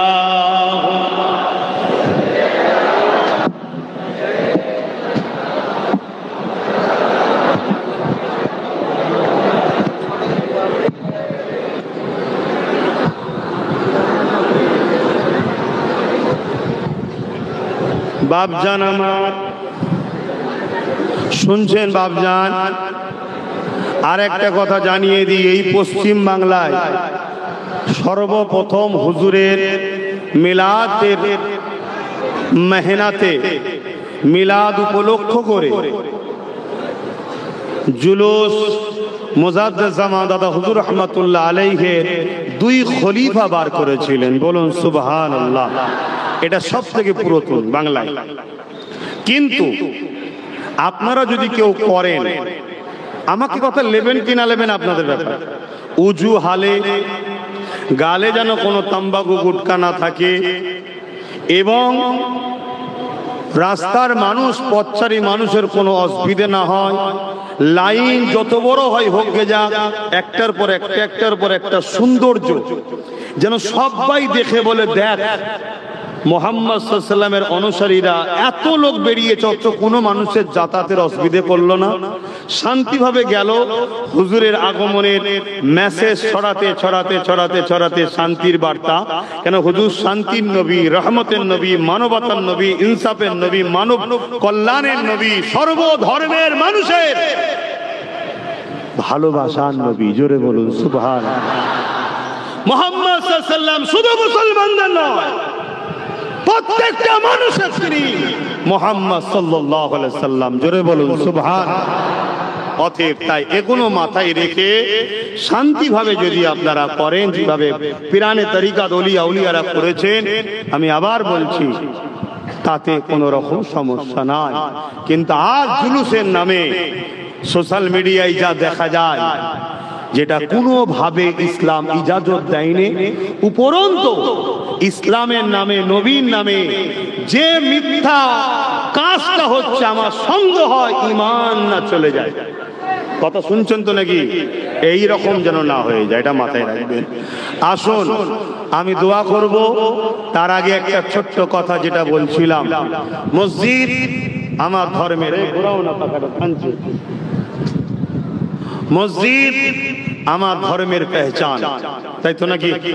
আমাদের ইবাদতগাহ, যেমন হিন্দু ভাইদের তাদের ধর্মস্থান আছে, খ্রিস্টানদের আছে, শিখ, পাঞ্জাবি, বৌদ্ধ ধর্মের সবার কাছে তার ধর্মস্থান, তার ইবাদতগাহ তার কাছে প্রিয়, ঠিক না বেটি? তাই আমি অন্য ধর্মের কোন ধর্মস্থানের উপরে কোনো আঘাত দিয়ে কথা বলা আমার ইসলাম আমাকে ইজাজত দেয় নাই। কেন? এটা তার আস্থা, তার ভালোবাসা তার কাছে। ভুল ঠিক জবাব তো একজনই নেবে, আমি কে? স্রষ্টা, তিনি নেবে। ঠিক ইসলামের ইবাদতগাহ হলো মসজিদ, মাদ্রাসা হলো মানুষ তৈরি করার কারখানা, স্কুল কিন্তু পেটের উপকারের জন্য শিক্ষা দিবার সেন্টার। ভালো মানুষ স্কুলে হয় না। যদি হতো তিলোত্তমা, তাহলে ডাক্তারদের দ্বারা রেপ হতো না। মাফ করবেন, এ কথা বলা আবার রাজনীতি হয়ে যায় না তো? যদি এরপরও কেউ মনে হয় তাহলে আমি যেটা বলেছিলাম সেইটা কিছু খেয়েছে, তো যাই হোক, এই ভালো মানুষ মাদ্রাসায় কি শিক্ষা দেওয়া হয়? মা বাপের প্রেম, মা বাপের আদর, বড়দের সম্মান, ছোটদের সম্মান, কাউকে ধোকা দিও না, চিটিংবাজি করো না, ফট করো না, আমানত খেয়ানত করো না, হাতটাকে নিজের দেশ ও দেশের সার্বভৌমত্বকে ভালোবাসো, বাঁচাবার জন্য জান লাগলে জানটাও দিয়ে দাও, এই শিক্ষা দেওয়া হয়। কিন্তু দুঃখের বিষয়, आज मस्जिद को टारगेट, मदरसा को टारगेट, कब्रिस्तान को टारगेट, खानका को टारगेट, ईदगाह को टारगेट, क्या नो टारगेट? इस्लामेर पहचान के मिटाते चाय, इस्लामेर कोनो परिचय अस्तित्व के रखते चाय ना, এরা ইসলামকে মিটাতে চাইছে। তাহলে বলুন, কেউ যদি আমার মসজিদ, আমার মাদ্রাসা, আমার ঈদগাহ, আমার খানকা, আমার ইসলামের পেহচানকে মিটাতে চায়, তাদের বিরুদ্ধে আমাদের লড়াই, বলা, প্রতিবাদ করার দরকার আছে না নাই? আওয়াজ আরো জোরে বলুন, আছে না নাই? কেন সে আমার ইসলামের দুশমন। আজ আমরা জানি কেন্দ্র সরকার ক্ষমতার জোরে সংবিধান বিরোধী আইন তৈরি করেছে। সংবিধানের বিরুদ্ধে, যদি সংবিধানের পক্ষে হতো তাও না আলাদা কথা ছিল, সংবিধানের বিরুদ্ধে আইন তৈরি করেছে। সংবিধান বলেছে যার ধর্ম তার স্থান, তার কাছে রাষ্ট্র কারো ধর্মের পক্ষে বিপক্ষে দাঁড়াতে পারবে না। অপরদিকে বিশেষ এক ধর্মের পক্ষে দাঁড়াচ্ছে, ওটাও সংবিধান বিরোধী। তারপরেও যাও, আমরা অত রাজনীতির ভেতরে অত মাথা মারতে মুসলমান যাইনি, যা পাচ্ছিস করে যা। কিন্তু অপরদিকে চুপ থাকার জন্য, মাথা না মারার জন্য আস্তে আস্তে আস্তে আস্তে সাপের পা দেখে ফেলেছে। শুনছেন না শোনেন? এবারে আমার মসজিদকে ভাঙতে চায়, আমার মাদ্রাসাকে ভাঙতে চায়, আমার ওয়াকফকে মিটাতে চায়। ওয়াকফ হলো ইসলাম ধর্মের একটা পার্ট। তা কেন্দ্র সরকার রাজ ক্ষমতা দিয়ে সে আমার ধর্মের উপরে আঘাত দিচ্ছে। তাহলে একজন ধর্মগুরু ঘরের ছেলে হিসাবে, একজন ইসলামের ঘরের ছেলে হিসাবে, একজন মসজিদ মাদ্রাসা মান্যওয়ালা হিসাবে এবং ভারতের সংবিধান প্রেমিক হিসাবে, সংবিধান বিরোধী আইন, ধর্ম বিরোধী আইন, এই আইনের বিরুদ্ধে আমার কথা বলার দরকার আছে না না? আপনাদেরও প্রতিবাদের দরকার আছে না না? এখন এ কথা বলতে গিয়ে কারো যদি মনে হয় রাজনীতি হচ্ছে, তাকে জুতো পিটা করা দরকার আছে না না? প্রকাশ্য বলে যাচ্ছি, তাকে জুতোর বাড়ি পিটা দরকার। তুই মুসলিম নামে কলঙ্ক, তুই মুসলিম নামে মুনাফিক, তুই মুসলিম নামে গাদ্দার, তুই মুসলিম নামে ইসলামের দুশমন, ঠিক না বেটা? কোন অমুসলিমরা বলতে যায়নি, মুনাফিক মুসলমানরাই বলে, ঠিক না বেটি? দ্বিতীয় নম্বর কথা, এই আন্দোলন তাহলে মসজিদ মাদ্রাসা খানকা কবরস্থানের বিরুদ্ধে কে বলুন? কেন্দ্র সরকার। কে? কেন্দ্র সরকার। তাহলে আমাদের আন্দোলনটা কার বিরুদ্ধে? কেন্দ্র সরকারের। আর কেন্দ্র সরকারের বিরুদ্ধে বলতে গিয়ে যদি কারো দিলে ব্যথা হয়, যদি কেউ নাক গলায়, কেউ যদি বলে কেন্দ্র সরকারের বিরুদ্ধে বলা যাবে না, ওয়াকফ কালা কানুনের বিরুদ্ধে আন্দোলন করা যাবে না, মসজিদ মাদ্রাসা নিয়ে কথা বলা যাবে না, তার বিরুদ্ধে আমাদের আন্দোলনের দরকার আছে না নাই? যে তোমরা ভাই বোনে তো বেশ ভালোই মিল দেখছি এখন। অতএব আন্দোলন হবে কেন্দ্র সরকারের বিরুদ্ধে। এই আন্দোলনের বীজখানে যে বা যারা রুখতে আসবে, সে যেই হোক, সে পীর সাহেব হোক, পীরজাদা হোক, মুফতি হোক, মৌলানা হোক, হাজি হোক, নামাজি হোক বা অন্য কোন রাজনীতির নেতা হোক, সবার বিরুদ্ধে আমরা লড়াই করবো। কারা রাজি আছেন হাত তুলে দেখা, হাত তুলে বলুন লব্বাইক, লব্বাইক, লব্বাইক, নারে তাকবীর। দ্বীন ইসলাম, দ্বীন ইসলাম, দ্বীন ইসলাম। ভারতবর্ষের সংবিধান দেশের আগে কোনো লর্ড সাহেব নয়, সংবিধানের আগে কোনো লর্ড সাহেব নয়। কেউ যদি মনে করে আমি পুলিশ দিয়ে, পাওয়ার দিয়ে তোমায় রুখবো, মনে রেখে দিও তোমার পাওয়ারকে পায়ের তলায় রাখি আমরা। কেন? মোস্তফার গোলাম আমরা। আমরা দিনের জন্য মরাটাকে সব থেকে বড় নিয়ামত মনে করি। যেমন মানুষের পিপাসা লাগলে পিপাসার জন্য পাগল হয়ে যায় পানির জন্য, এই পানি পান করে মানুষ জান আরাম পায়, জানা তৃপ্তি পায়। যাদের দিলে মোস্তফার প্রেম আছে, তারা দিনের জন্য, মোস্তফার জন্য মরাটাকে আরো বেশি আরাম পায়। জোরে বলেন সুবহানাল্লাহ। ইমানদার হও, ইমানদার হও। এই নামের আগে মোহাম্মদ আর মুসলমান, ও মুসলমান কোটি কোটি জাহান্নামে যাবে, তুমি জানো না? আল্লাহ নবী বললেন আমার উম্মত দাবিদারদের মধ্যে ৭৩ দলে বিভক্ত হবে, ৭২ দল জাহান্নামে যাবে। শুনছেন তো নাকি? এখন অনেকে আবার বলে যে অনেকে আছে তো, অনেকে বলে না, এ এত বলে কেন? কে বলে সেটা সে জবাব দিকে যাবে, কে বলে না বলে তার কবরে সে জবাব দেবে, কে বলে না বলে তার সাথে হুজুরের কি সম্পর্ক সে বোঝাবে। আমি হুজুরের গোলাম, আমি বলবো আপনারা আমার সঙ্গে মিশতে রাজি? মিশতে রাজি? আল্লাহকে সাক্ষী রেখে বলুন মিশতে রাজি? জেল হবে, কাজ কাম বন্ধ হবে, মার খেতে হতে পারে, জুলুম হবে, হুজুরের জন্য লড়বে, হুজুরের দিনের জন্য লড়বে, নিজের দেশের জন্য লড়বে, সংবিধানের জন্য লড়বে, গরিব সর্বধর্মের মানুষের হয়ে লড়বে। যদি লড়ো আগামী দিন এই অখাপ বাঁচাও এবং দেশ বাঁচাও। কলিকাতাতে ব্রিগেডে যাবার স্বপ্ন নিচ্ছি, তোমরা গাড়ির পয়সা খরচ করে খবর পেলে লক্ষ লক্ষ মানুষের জমায়েত, যত মানুষ বাড়বে আন্দোলন তত বাড়বে, এই আওয়াজের প্রভাবটা দিল্লিতে যাবে, দিল্লি হুকুমত লড়বে, আইন বাতিল করতে বাধ্য হবে, যেমন কৃষকদের চাপে আইন বাতিল করতে বাধ্য হয়েছে। তাই বলো তোমরা কি গাড়ির পয়সা খরচ করে কলিকাতায় যেদিন ডাকবো যেতে রাজি আছো? ধোকা হবে না তো? এবং ওই দিনে মুনাফিকও চিনা যাবে। কোন মুসলমানগুলো নিষেধ করে দেখতে হবে। তারা মুহাম্মদ हमें जानो दिल से प्यारा मुहम्मद, मुहम्मद के खामों है हमारा मुहम्मद। अल्लाहुम्मा सल्ली अला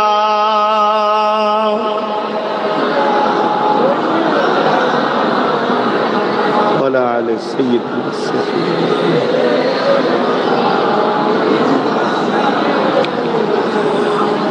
حب احمد جل ہی سینے میں ہے، میں خواہوں میرا دل مدینے میں ہے، फूलों का तो फूल है, का हुस्न है, लुत्फ जन्नत से बढ़कर मदीने में है। अल्लाहुम्मा सल्ली अला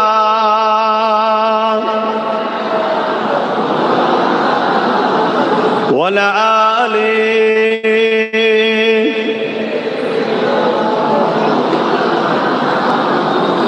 कलमे ला इलाहा इल्लल्लाह, ला इलाहा इल्लल्लाह, ला इलाहा इल्लल्लाह, ला इलाहा इल्लल्लाह,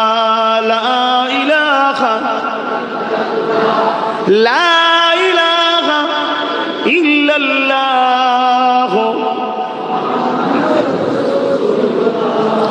तौहीद का डंका आलम में बजवा दिया कमली वाले ने, तौहीद का डंका आलम में बजवा दिया कमली वाले ने, पी पी के पियाले कौसर के लौटेंगे मजाजी भर भर के।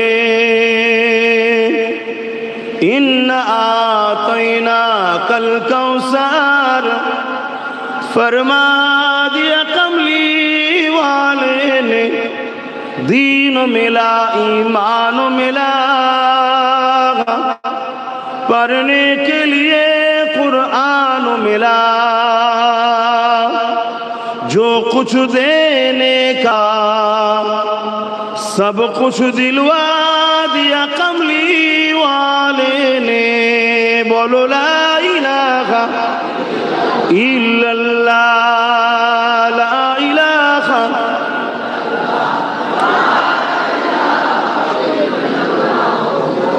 মুহাম্মাদুর রাসূলুল্লাহ আল্লাহুম্মা সাল্লি আলা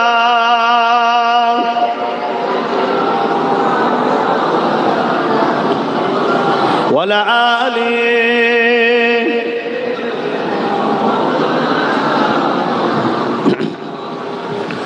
وقال الله تعالى في كلام المزيد الفرقان الحميد قل بفضل الله وبرحمته فبذلك فليفرحوا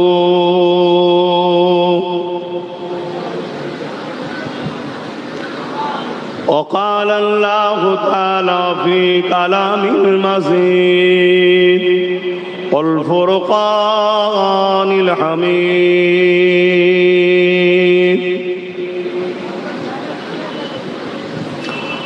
قد جاءكم من الله نور وكتاب مبين وقال النبي صلى الله عليه وسلم أول ما خلق الله نور प्यारे हाजिरान मजलिस আমার আব্বা জানেরা আমার নওজোয়ান তরুণেরা যুবকেরা ছোট ছোট স্নেহের আদরের সন্তানেরা দূর দূরান্তে অবস্থিতা আমাদেরই সকলের মা ও বোনেরা বিশেষ করে সম্মানীয় উলামা হযরত নামাজি মুত্তাকি পরহেজগার ইমাম সাহেবগণেরা আল্লাহ দরবারে যত শুকরিয়া আদায় করি না কেন আমরা শুকরিয়া আদায় করে কখনো শেষ করতে পারবো না।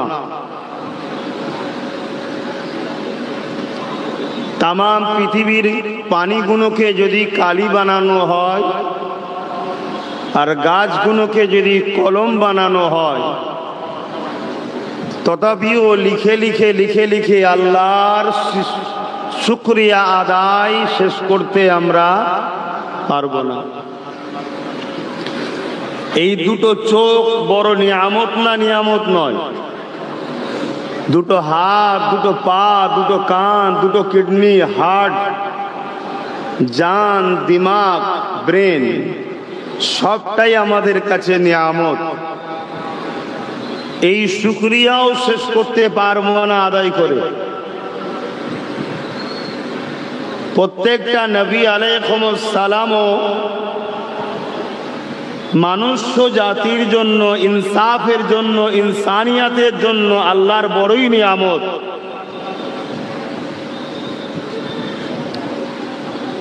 কিন্তু আমরা দেখতে পাচ্ছি কোন নবী আলাইহিস সালামকে পাঠিয়ে আল্লাহ কিন্তু এহসান জাতাইনে, যে আমি আদমকে পাঠিয়ে, মুসাকে পাঠিয়ে, ঈসাকে পাঠিয়ে, দাউদ নবী, সুলাইমান নবী আলাইহিস সালাম গণকে পাঠিয়ে আমি ইনসানিয়াত বা মানুষ্য জাতির উপরে এহসান করেছি, এমনটা আল্লাহ কিন্তু বলেনি। কিন্তু 12 রবিউল আউয়াল সোমবার শুবে সাদেকের সময় দোনো জাহানের সুলতান, দোনো জাহানের সরদার, নবীদের নবী আহমদ মুস্তফা মুহাম্মদ মুস্তফা সাল্লাল্লাহু আলাইহি ওয়াসাল্লাম কে পাঠিয়ে আল্লাহ কোরআনের মধ্যে বলছেন, আমি মুমিনদের উপরে বড়ই ইহসান করলাম আমার হাবিবকে পাঠিয়ে। জোরে বলুন সুবহান। আর এহসান ফারামোশকে কখনো কেউ পছন্দ আপনারা করেন? তাহলে আমাদের উচিত, আল্লাহ যে আমাদের উপরে এহসান করেছে বলছে, এই এহসানের ঋণ তো কখনোই আমরা শোধ করতে, পুরো পৃথিবী চেষ্টা করলো, আমরা যে উম্মতে মুহাম্মাদি হয়েছি, আখিরি নবীর উম্মাত হতে পেরেছি, এই শুকরিয়া আদায় করেও কখনো ঋণ শোধ করতে পারবো না। তাই আজ আমরা একটা জায়গায় হয়েছি, এই হওয়ার মূল উদ্দেশ্য কিন্তু আল্লাহ শুকরিয়া আদায় করার জন্যই। জোরে বলুন সুবহানাল্লাহ। এই মাহফিলের মূল মাকসাদ এটা।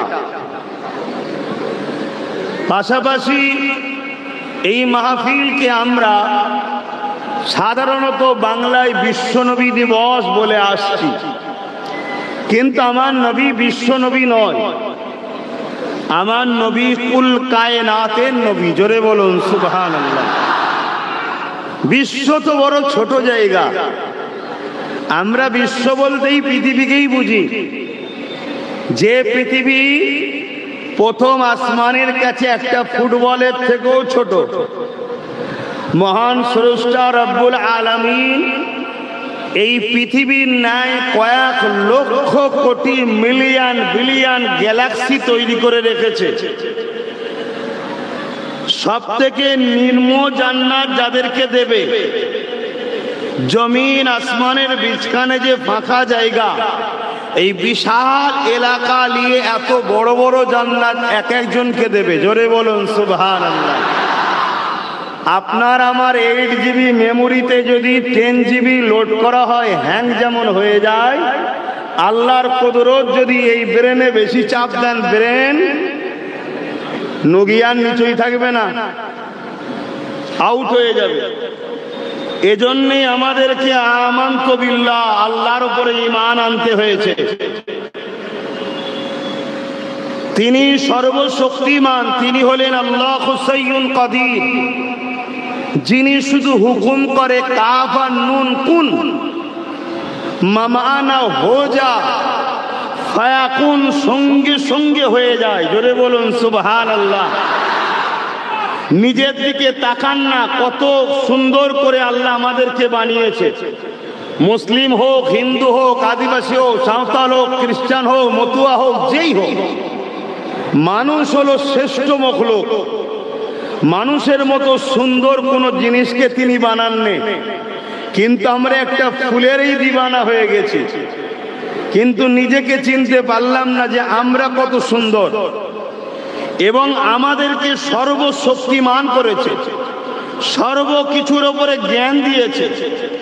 আমাদেরকে হয়তো বাঘের মতো হিংস্র ক্ষমতা দেয়নি, কিন্তু বাঘকে কন্ট্রোল করার জন্য ব্রেনও দিয়েছে। আমাদের হয়তো পাহাড়ের মতো বিশাল আকৃতি দেয়নি, ওই পাহাড়কে টুকরো টুকরো করে প্লেন করে রাস্তা বানাবার, ঘর বানাবার ব্রেন দিয়েছে। সাগরের মতো ক্ষমতাশালী পানির রুকার মতো ব্রেন দিয়েছে। মহান স্রষ্টা আমাদেরকে সর্বকালে সর্বশ্রেষ্ঠ মখলুক মানুষকে বানিয়েছে। সেই মানুষ হিসাবে আমাদেরকে সঠিক পথ কোনটা চালাবার জন্য যুগে যুগে তিনার পক্ষ থেকে একজন করে মেসেজ দাতা, প্রফেট, রসুল, আওতার, নবী যুগে যুগে পাঠিয়েছেন। ঠিক তেমনি ঈসা আলাইহিস সালাম চলে যাওয়ার পর 500 বছর পার হয়ে গেছে, 570 বছর পার হয়ে গেছে। এই পৃথিবীতে স্রষ্টার পক্ষ থেকে কোনো মেসেজ দাতা, কোনো রসুল, কোনো প্রফেট, কোনো আওতার, কোনো নবী, কোনো রসুল আসেনি। এই না আসার দরুন ইবলিস শয়তান মানুষকে গুমরাহির দিকে নিয়ে গেছে, ভুলের দিকে নিয়ে গেছে, খারাপের দিকে নিয়ে গেছে, মহান স্রষ্টার থেকে দূরে সরিয়ে দিয়েছে। মানুষগুলো এত খারাপ হয়েছিল, নিজের বাপ নিজের কন্যা সন্তানের সঙ্গে নাজায়েজ নোংরা কাজ করত, নিজের কন্যাকে জ্যান্ত পুঁতে দিত, সন্তানের হাত থেকে মা নিজের ইজ্জতকে বাঁচাতে পারত না।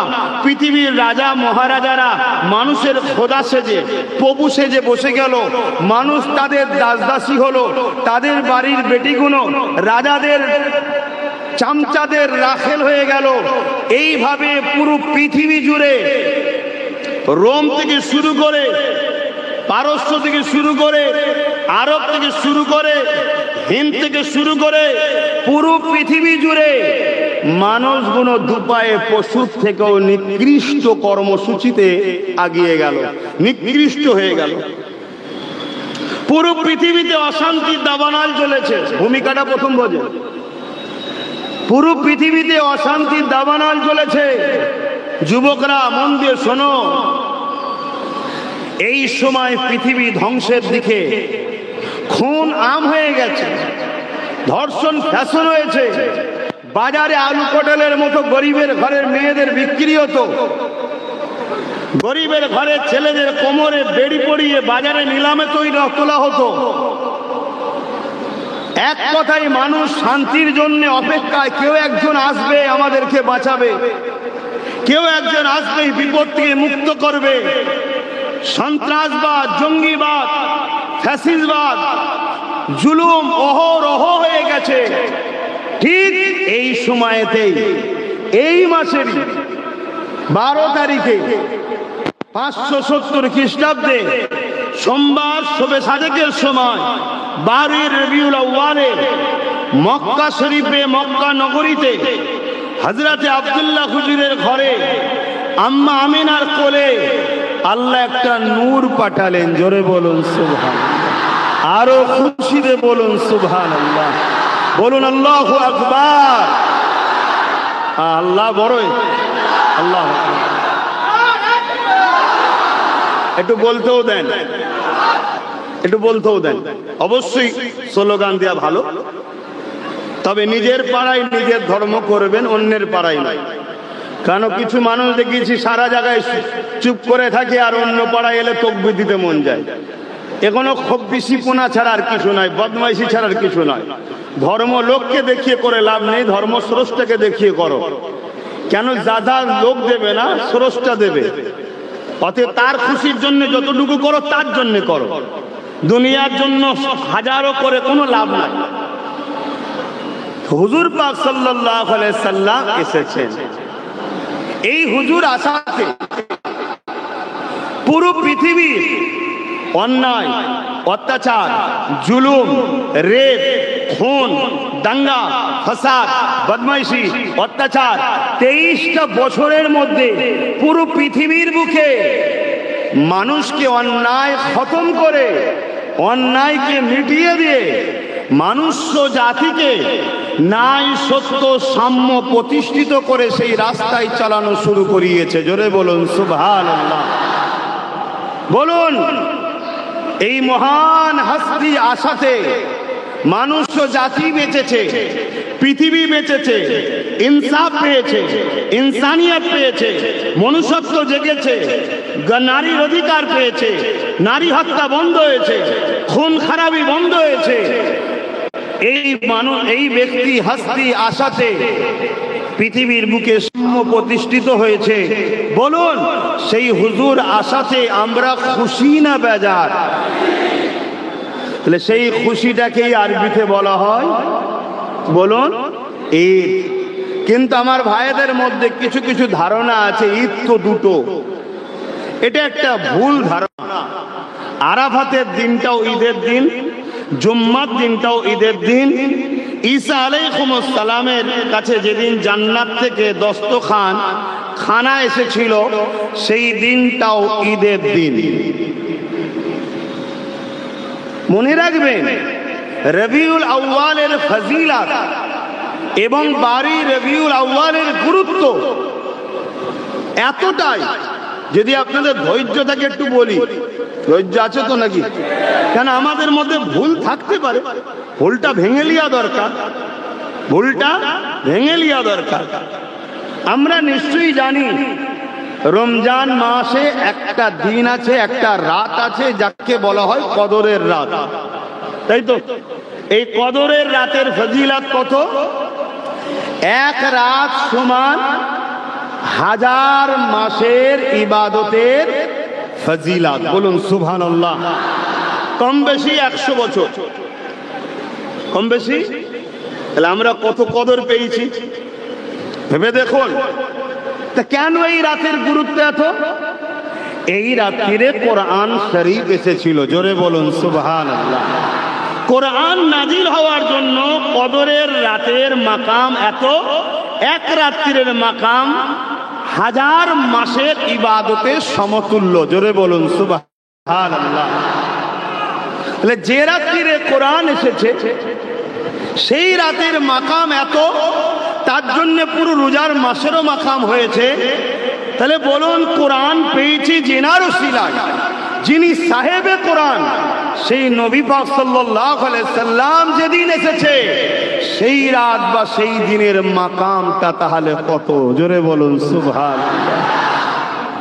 হাজারো লাইলাতুল কদর কুরবান ঈদে মিলাদুন নবীতে, জোরে বলুন সুবহানাল্লাহ। কারণ ঈদে মিলাদুন নবী, নবী যদি না আসতেন রোজা পেতাম না, নবী যদি না আসতেন কোরআন পেতাম না, নবী যদি না আসতেন কাবা পেতাম না, নবী যদি না আসতেন দিন পেতাম না। নবীর জন্যই সব কিছু আল্লাহ বানিয়েছে। 12 রবিউল আউয়ালে তিনাকে পাঠিয়েছেন আমাদেরকে সমস্ত অন্যায় থেকে বাঁচিয়ে জান্নাতে নিয়ে যাবার জন্য, জোরে বলুন সুবহানাল্লাহ। সেই নবী পাক সাল্লাল্লাহু আলাইহি সাল্লামের আগমন উপলক্ষ করে তাই বলা হয় ঈদে মিলাদুন নবীর মাহফিল। তার বাংলা মানে নবীর আগমনের আলোচনার খুশির মাহফিল। বাংলায় কথা বললাম, বুঝতে পারছেন? এবারে চলে আসুন, এই খুশিটা বানাবার হুকুম আল্লাহর পক্ষ থেকে আছে না নাই, এটা একটু জানা দরকার। আল্লাহ পাক কোরআন পাকের মধ্যে বলছেন, কুল বিফাদলিল্লাহি ওয়া বিরহমাতিহি ফাবিযালিকা ফালইফরাহু। হাবিব আপনি বলে দিন, বড় কাফলাম কুল, তার মানে বলুন। হাবিব আপনি বলে দিন, বিফাদলিল্লাহি ওয়া বিরহমাতিহি, আমার ফজল ও আমার রহমত পে, ফাবিযালিকা ফালইফরাহু, মানুষ যেন খুব খুশি বানায়, জোরে বলুন সুবহানাল্লাহ, আরো জোরে বলুন সুবহানাল্লাহ। তাহলে আল্লাহর রহমত পে আর আল্লাহর ফজল পে কি করতে হবে? খুব খুশি বানাতে হবে। এটা কার হুকুম? কার হুকুম? আল্লাহর হুকুম। এবারে বলুন, আমার নবীর থেকে বড় নিয়ামত, আমার নবীর থেকে বড় ফজল আর কিছু আছে? আল্লাহ কোরআনের মধ্যে বলছে, ওয়া আম্মা বিনি'মাতি রাব্বিকা ফাহাদ্দিস, তোমরা আমার নিয়ামত পেয়ে খুব প্রচার করো, জোরে বলুন সুবহানাল্লাহ। তাহলে খুশিটা বানাতে হবে কিভাবে? প্রচারের মাধ্যমে। এক আয়াতে বললেন খুশি বানাও, তো খুশিটা বানাবো কিভাবে? সেটা হলো কি, খুব চর্চা করো, আলোচনা করো। কিসের? আমার নিয়ামতের। যে নিয়ামত তোমাদেরকে আমি দিয়েছি, আমি যে ফজল করেছি তোমাদের উপরে, ফজলে আযীম রাসূলকে বলেছে, সব থেকে বড় ফজল আল্লাহর। আল্লাহ কোরআনে রাসূলকে বলছে, ইন্নাকা লাআলা খুলুকিন আযীম, সব থেকে উত্তম চরিত্রওয়ালা হলো মুহাম্মদ রাসূল, জোরে বলুন সুবহানাল্লাহ। সেই নবী পাক সাল্লাল্লাহু আলাইহি সাল্লাম পেয়ে আল্লাহ বলেন খুশি বানাও। অপর আয়াতে বলছে খুশিটা কেমন হবে? তোমরা খুব চর্চা করো। আর এই চর্চা যখন করবে, যে চর্চা করবে তার দিলটাও আনন্দিত হবে, যারা শুনবে তাদের দিলটা আনন্দিত হবে। যারা আমার নিয়ামত পেয়ে, আমার ফজল পেয়ে, অন্তরের খবর আমি জানি, যাদের দিল খুশি হবে এই চর্চার মাধ্যমে, চর্চা শুনে আমি আল্লাহ এই শুকরিয়া আদায়ের জন্য তাদেরকে আরো বড় নিয়ামত দেবো। সেই নিয়ামত হলো এটা, কিয়ামতের দিন হুজুরের শাফাআত পাবে, জোরে বলুন সুবহানাল্লাহ, আরো চিৎকার দিয়ে বলুন।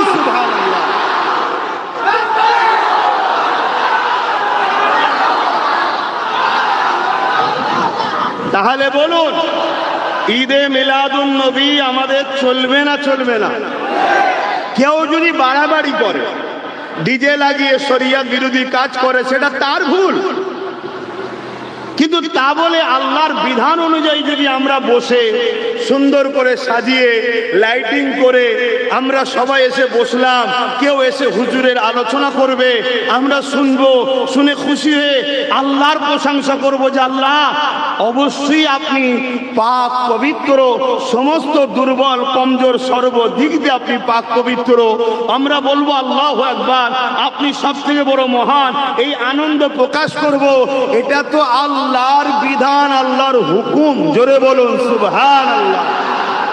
মনে থাকবে? এবারে চলে আসুন, আমার নবী পাক সাল্লাল্লাহু আলাইহি ওয়াসাল্লাম থেকে প্রমাণ আছে নবী নিজের মিলাদ নিজে বানিয়েছে। জোরে বলুন সুবহানাল্লাহ। নবী যখন নিজের মিলাদ নিজে বানিয়েছে, পৃথিবীতে আর কারো এতে কলম চালাবার ক্ষমতা আছে?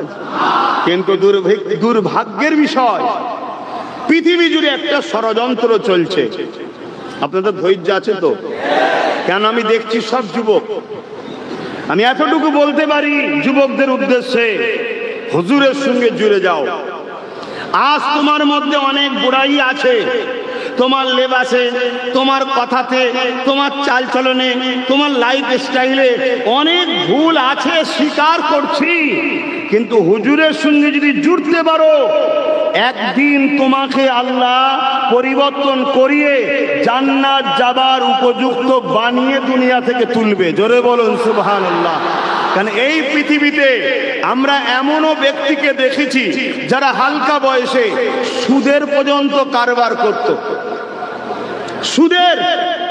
কিন্তু একটা জায়গায় এমন এক অ্যাক্সিডেন্ট হলো, এমন এক পরিবর্তন হলো, যার বিনিময়ে আল্লাহ তাকে হেদায়েত দিয়েছে তো দিয়েছে, জগৎ বিখ্যাত ওলি বানিয়ে দিয়েছে। জোরে বলুন। এই পৃথিবীতে আমরা দেখেছি অনেক যুব সমাজ হালকা বয়সে শরাব পান করেছে, কিন্তু একটা দিন মহান স্রষ্টা দয়ালু আল্লাহ তাকে পরিবর্তন করেছে তো করেছে, এমন পরিবর্তন করেছে জগৎ বিখ্যাত আল্লাহর ওলি করে দিয়েছে। জোরে বলুন সুবহানাল্লাহ। আজ আমার ঘরের যুবক হালকা বয়সে দাড়ি জেগেছে, প্যান্ট শার্ট পরেছে, টুপি পরেনে, আরো ইত্যাদি ইত্যাদি ভুল করছে। অবশ্যই এগুলো অন্যায়, অবশ্যই এগুলো থেকে ফিরে আসা দরকার। কিন্তু অপরদিকে এদের দিল যদি হুজুরের জন্য কাঁদে, এদের দিল যদি হুজুরের আলোচনায় খুশি হয়, হতে পারে একটা দিন হুজুরের প্রেম থাকার জন্য আল্লাহ এদেরকে পরিবর্তন করে নামাজি, রোজাদার, হাজি, আল্লাহ ওয়ালা বানিয়ে আল্লাহ তুলবে। জোরে বলুন ইনশাআল্লাহ।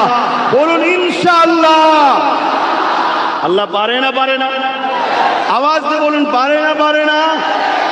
কিন্তু অপর দিকে আমরা এটাও দেখেছি, নবীর পিছনে নামাজ পড়েছে, নবীর হাতে হাত দিয়েছে, নবী ওয়াজ করছে অর্থাৎ কোরআন বলছে, বসে বসে শুনছে।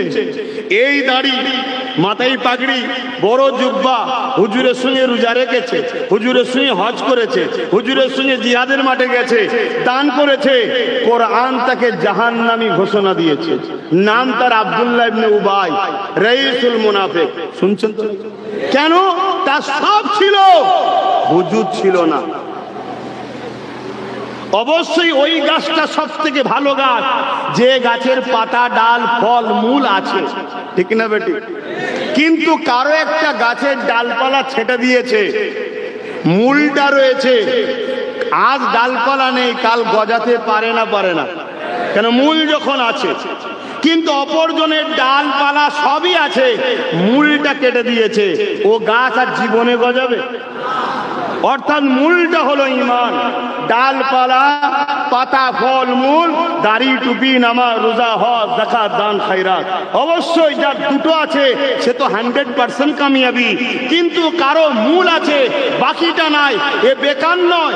একদিন না একদিনের ডাল গজাবে, একদিন না একদিন পাতা হবে, একদিন না একদিন পরিবর্তনে হবে। এখানে মূলটা ঠিক আছে, কিন্তু অপরদিকে মূল